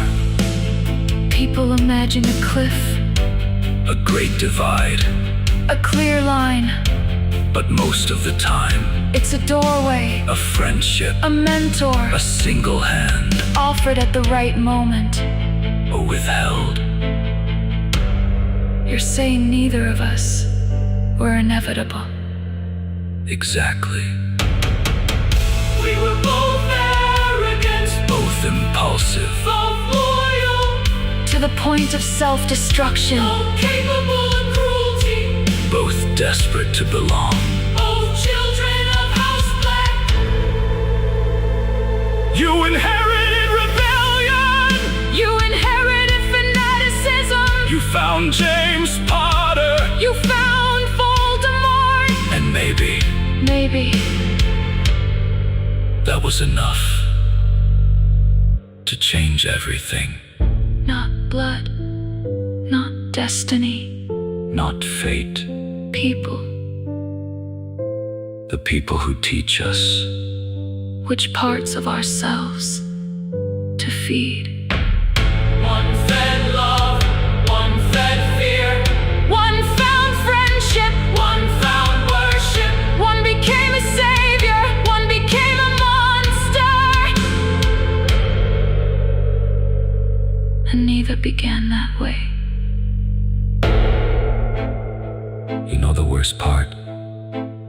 Tell me, I still remember. when you laugh normally, Before all of this, before him, before the war, before the madness. so do I. And that's what hurts.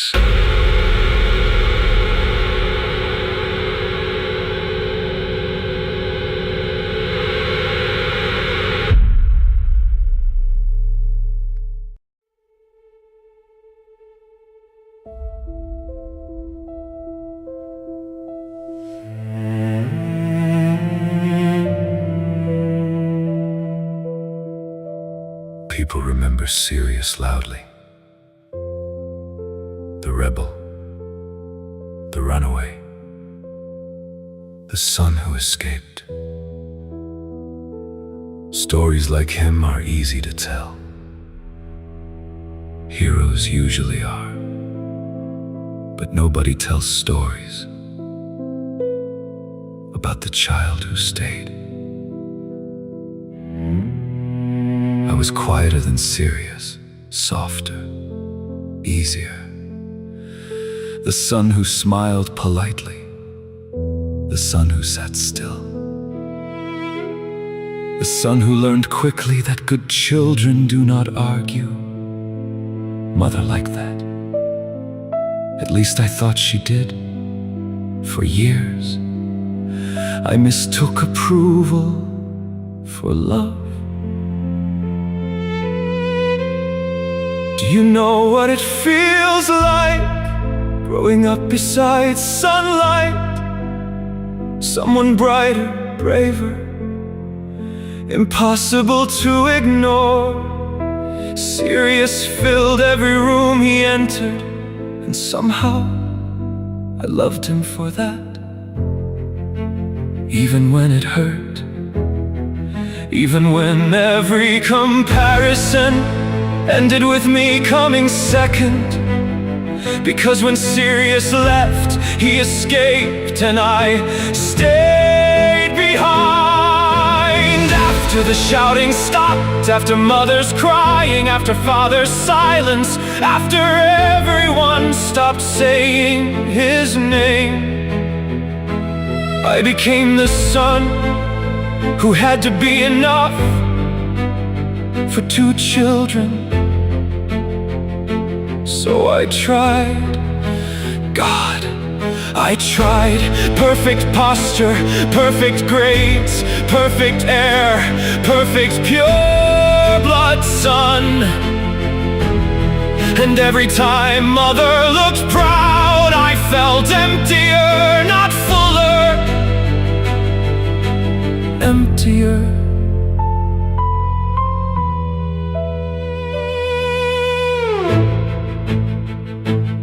Then came Voldemort, and at first he felt like purpose, like certainty, like finally belonging to something larger than fear. He spoke, people listened, he entered, people obeyed, and boys like me, boys desperate to matter, would have followed anyone who made us feel chosen. So I gave him everything, my loyalty, my future, my name. I was 16. Sometimes I think people forget how young that is.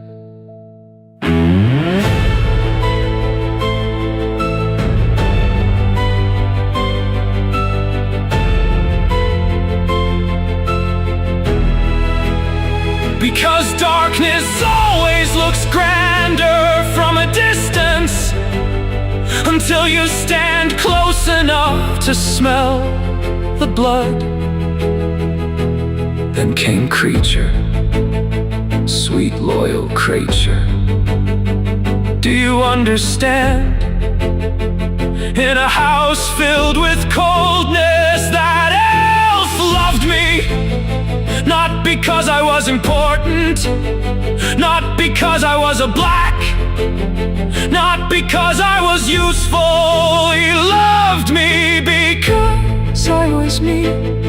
And when I saw what Voldemort had done to him, something inside me cracked quietly, like ice beneath dark water. Because suddenly, it wasn't politics, it wasn't destiny, it wasn't blood purity. It was cruelty, pointless cruelty. And for the first time, I looked at the Dark Lord and felt afraid of what I had become. So I made a choice. Not because I was brave, I wasn't. I was terrified. Maybe courage isn't fearlessness. Maybe courage is trembling and walking forward anyway. Maybe courage is doing the right thing, even when nobody will know. I remember the cave, the cold water, the potion, the pain, the way my hands shook. And through all of it, I wanted my brother. Pathetic, isn't it? Dying beneath a lake, and still wishing Sirius would appear, still wishing he'd tell me I finally did something right, still wishing he'd be proud of me. But he never knew, no one did. I disappeared beneath the water, like I had never existed. No monument, no celebration, no victory, just silence. And maybe that's the cruelest thing about Regulus Black. Not that he died, not that he was forgotten, not even that he was alone. It's that for so many years, tried to come back. He tried to come back. He tried to be better He tried to choose humanity. over fear, and nobody saw it. Because Sirius was the brightest black, The loudest black, the bravest black. but perhaps For one brief moment, I was the softest. And perhaps that is why I could finally see what the others could not. A house built on pride, a family built on fear, a boy built on obedience, and one choice made entirely from love.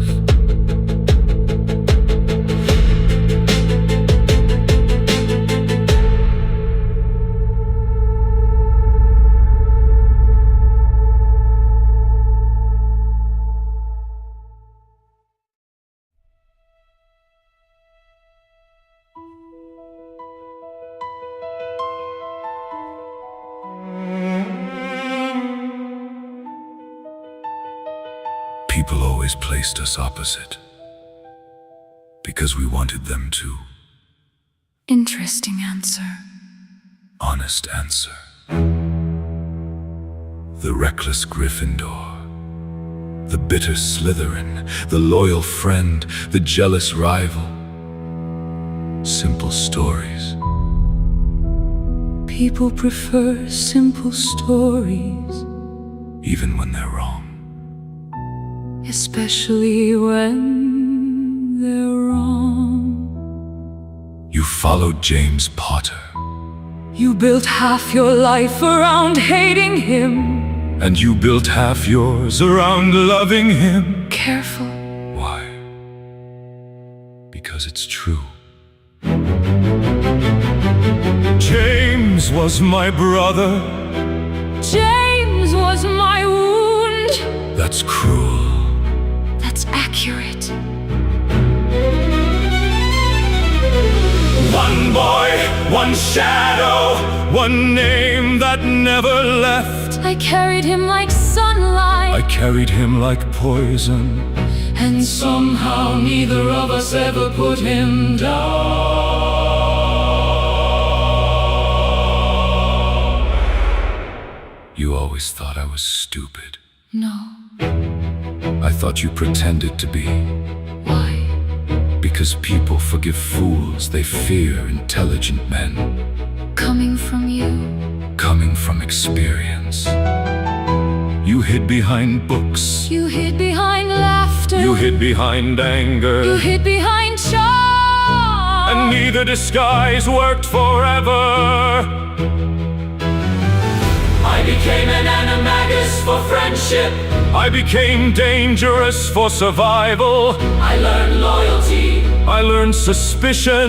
I learned how to trust. I learned what happens when you do.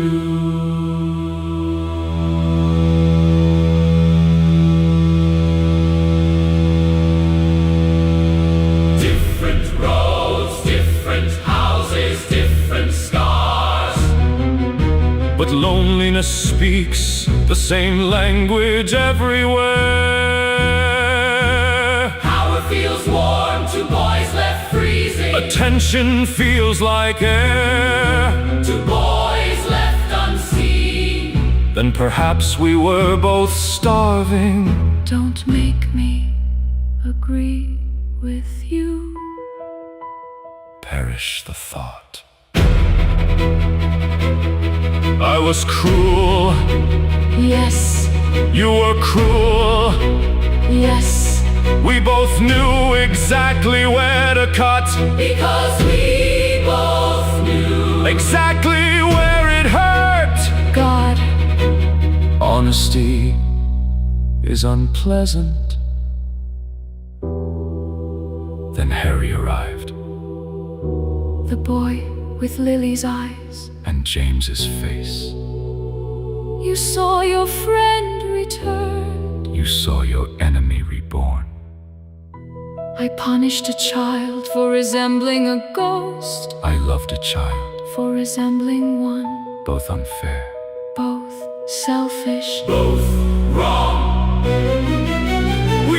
looked at Harry and saw memories. Not a child, not a person, not himself, just pieces of someone we could not release. Maybe James left us both behind in different ways. I kept chasing him, I kept fighting him, even after death. especially after death. Because grief changes shape but never truly leaves. One became friendship, one became hatred. Both became shame. I loved him, I hated him, I missed him, I envied him, I followed him, I measured myself against him. And somewhere between boyhood and war, we forgot how to live outside his shadow. The half-blood prince, the black sheep, two men, one ghost and a boy named Harry, who deserved better than either of us gave him. Funny, isn't it? What? For all the years we hated each other, Yes. we were grieving the same person. Unfortunately,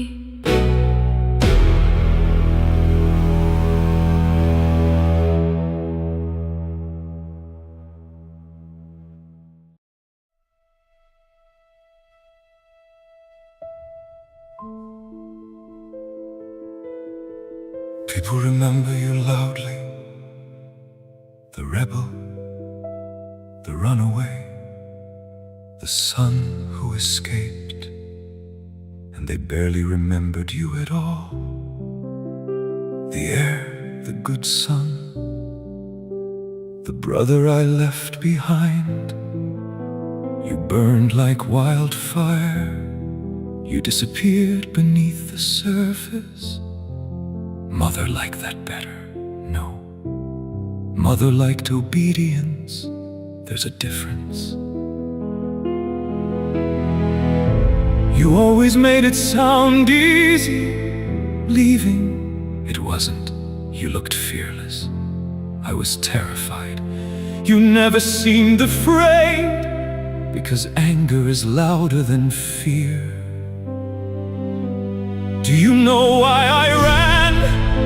Not courage, not rebellion, not bravery.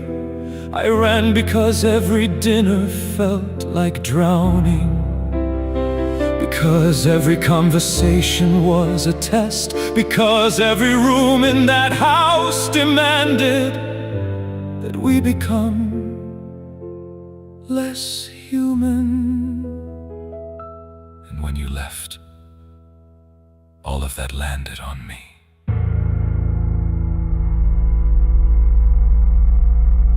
The silence, the expectations, mother's grief, father's disappointment, every empty chair, every hallway, every portrait, every reminder. Reg, I became the replacement, the backup son, the heir they had left.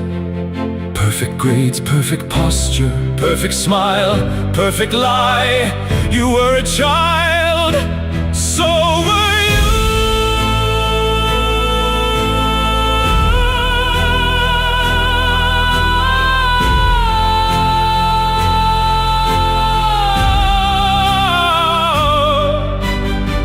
I thought you hated me, I thought you abandoned me. I wanted to come back. Then why didn't you?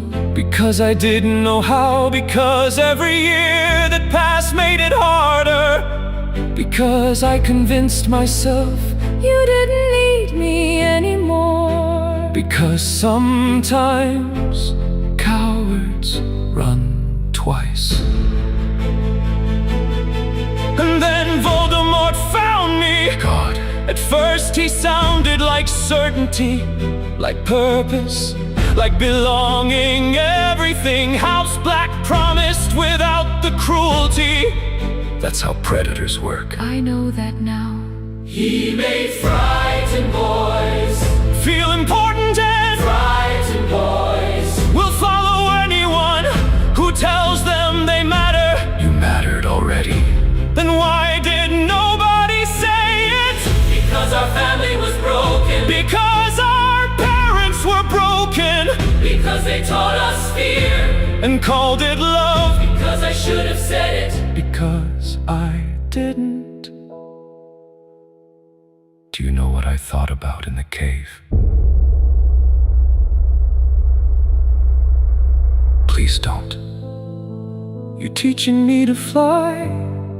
You sneaking sweets into my room. You laughing. Actually laughing. Before everything went wrong, I remember thinking, I want my brother. I searched for you after the war, after Azkaban, after everything. I searched. Too late. I would have saved you. I know. That's what hurts. Because for years I told myself you wouldn't. And despite everything, I never stopped loving you. You stubborn idiot. You dramatic hypocrite. You know what the cruelest part is? What? We spent our whole lives trying to survive House Black and still lost each other. I was the son who stayed. I was the son who ran. I broke quietly. I burned loudly. But we were never enemies, never rivals, never opposites. Just brothers. Frightened boys, raised inside a house that confused fear for love. One escaped. One remained, neither survived unchanged. And maybe bravery was never running, never staying, never fighting, never dying. Maybe bravery was loving each other anyway. Goodbye. Serious. Not goodbye. Not this time.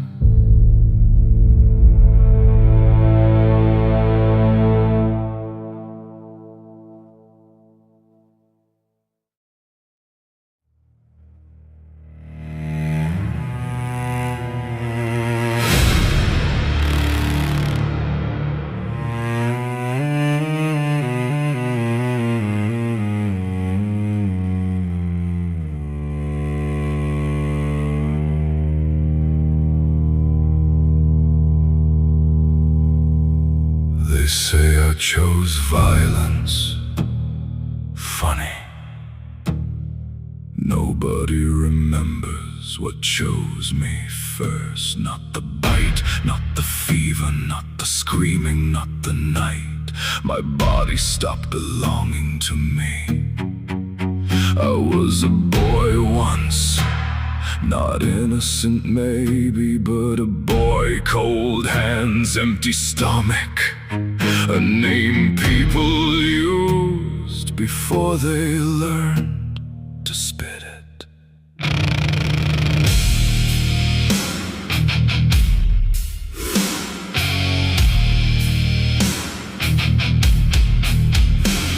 No Hogwarts letter, no kind headmaster, no hidden room beneath a castle, no friends learning my secret and staying anyway. Just locked doors, silver warnings, eyes turning away. Before I even spoke, they called me dangerous. Before I understood what danger was, they called me beast. Before I learned how beasts survive. And hunger is a teacher, fear is a teacher, loneliness is a teacher, but none of them teach mercy. The cruel joke, they were wrong about me. Then they kept treating me as though they were right. Oh, long enough that eventually they weren't wrong anymore. Monster, wolf, creature, curse, say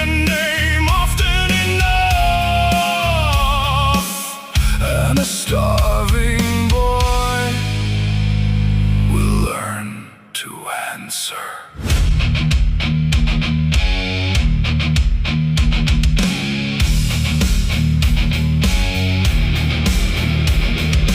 People speak of choices like all doors open equally, like every child gets the same road. Remus got walls that protected him, friends who crossed the moon to stand beside him. A school, a secret, a future in me. I got cages, alleys, ministry laws. Men with wands calling fear public safety. I watched their world decide I was filth, so I stopped asking to be clean. I watched them guard their children from me, so I learned children were how their fear kept breathing. Do not mistake this for innocence. I know what I became. I know the blood, the screams, the teeth, the terror in smaller eyes. I know that is the worst part. Somewhere inside me there is still a boy who remembers being afraid. And I taught that fear to others.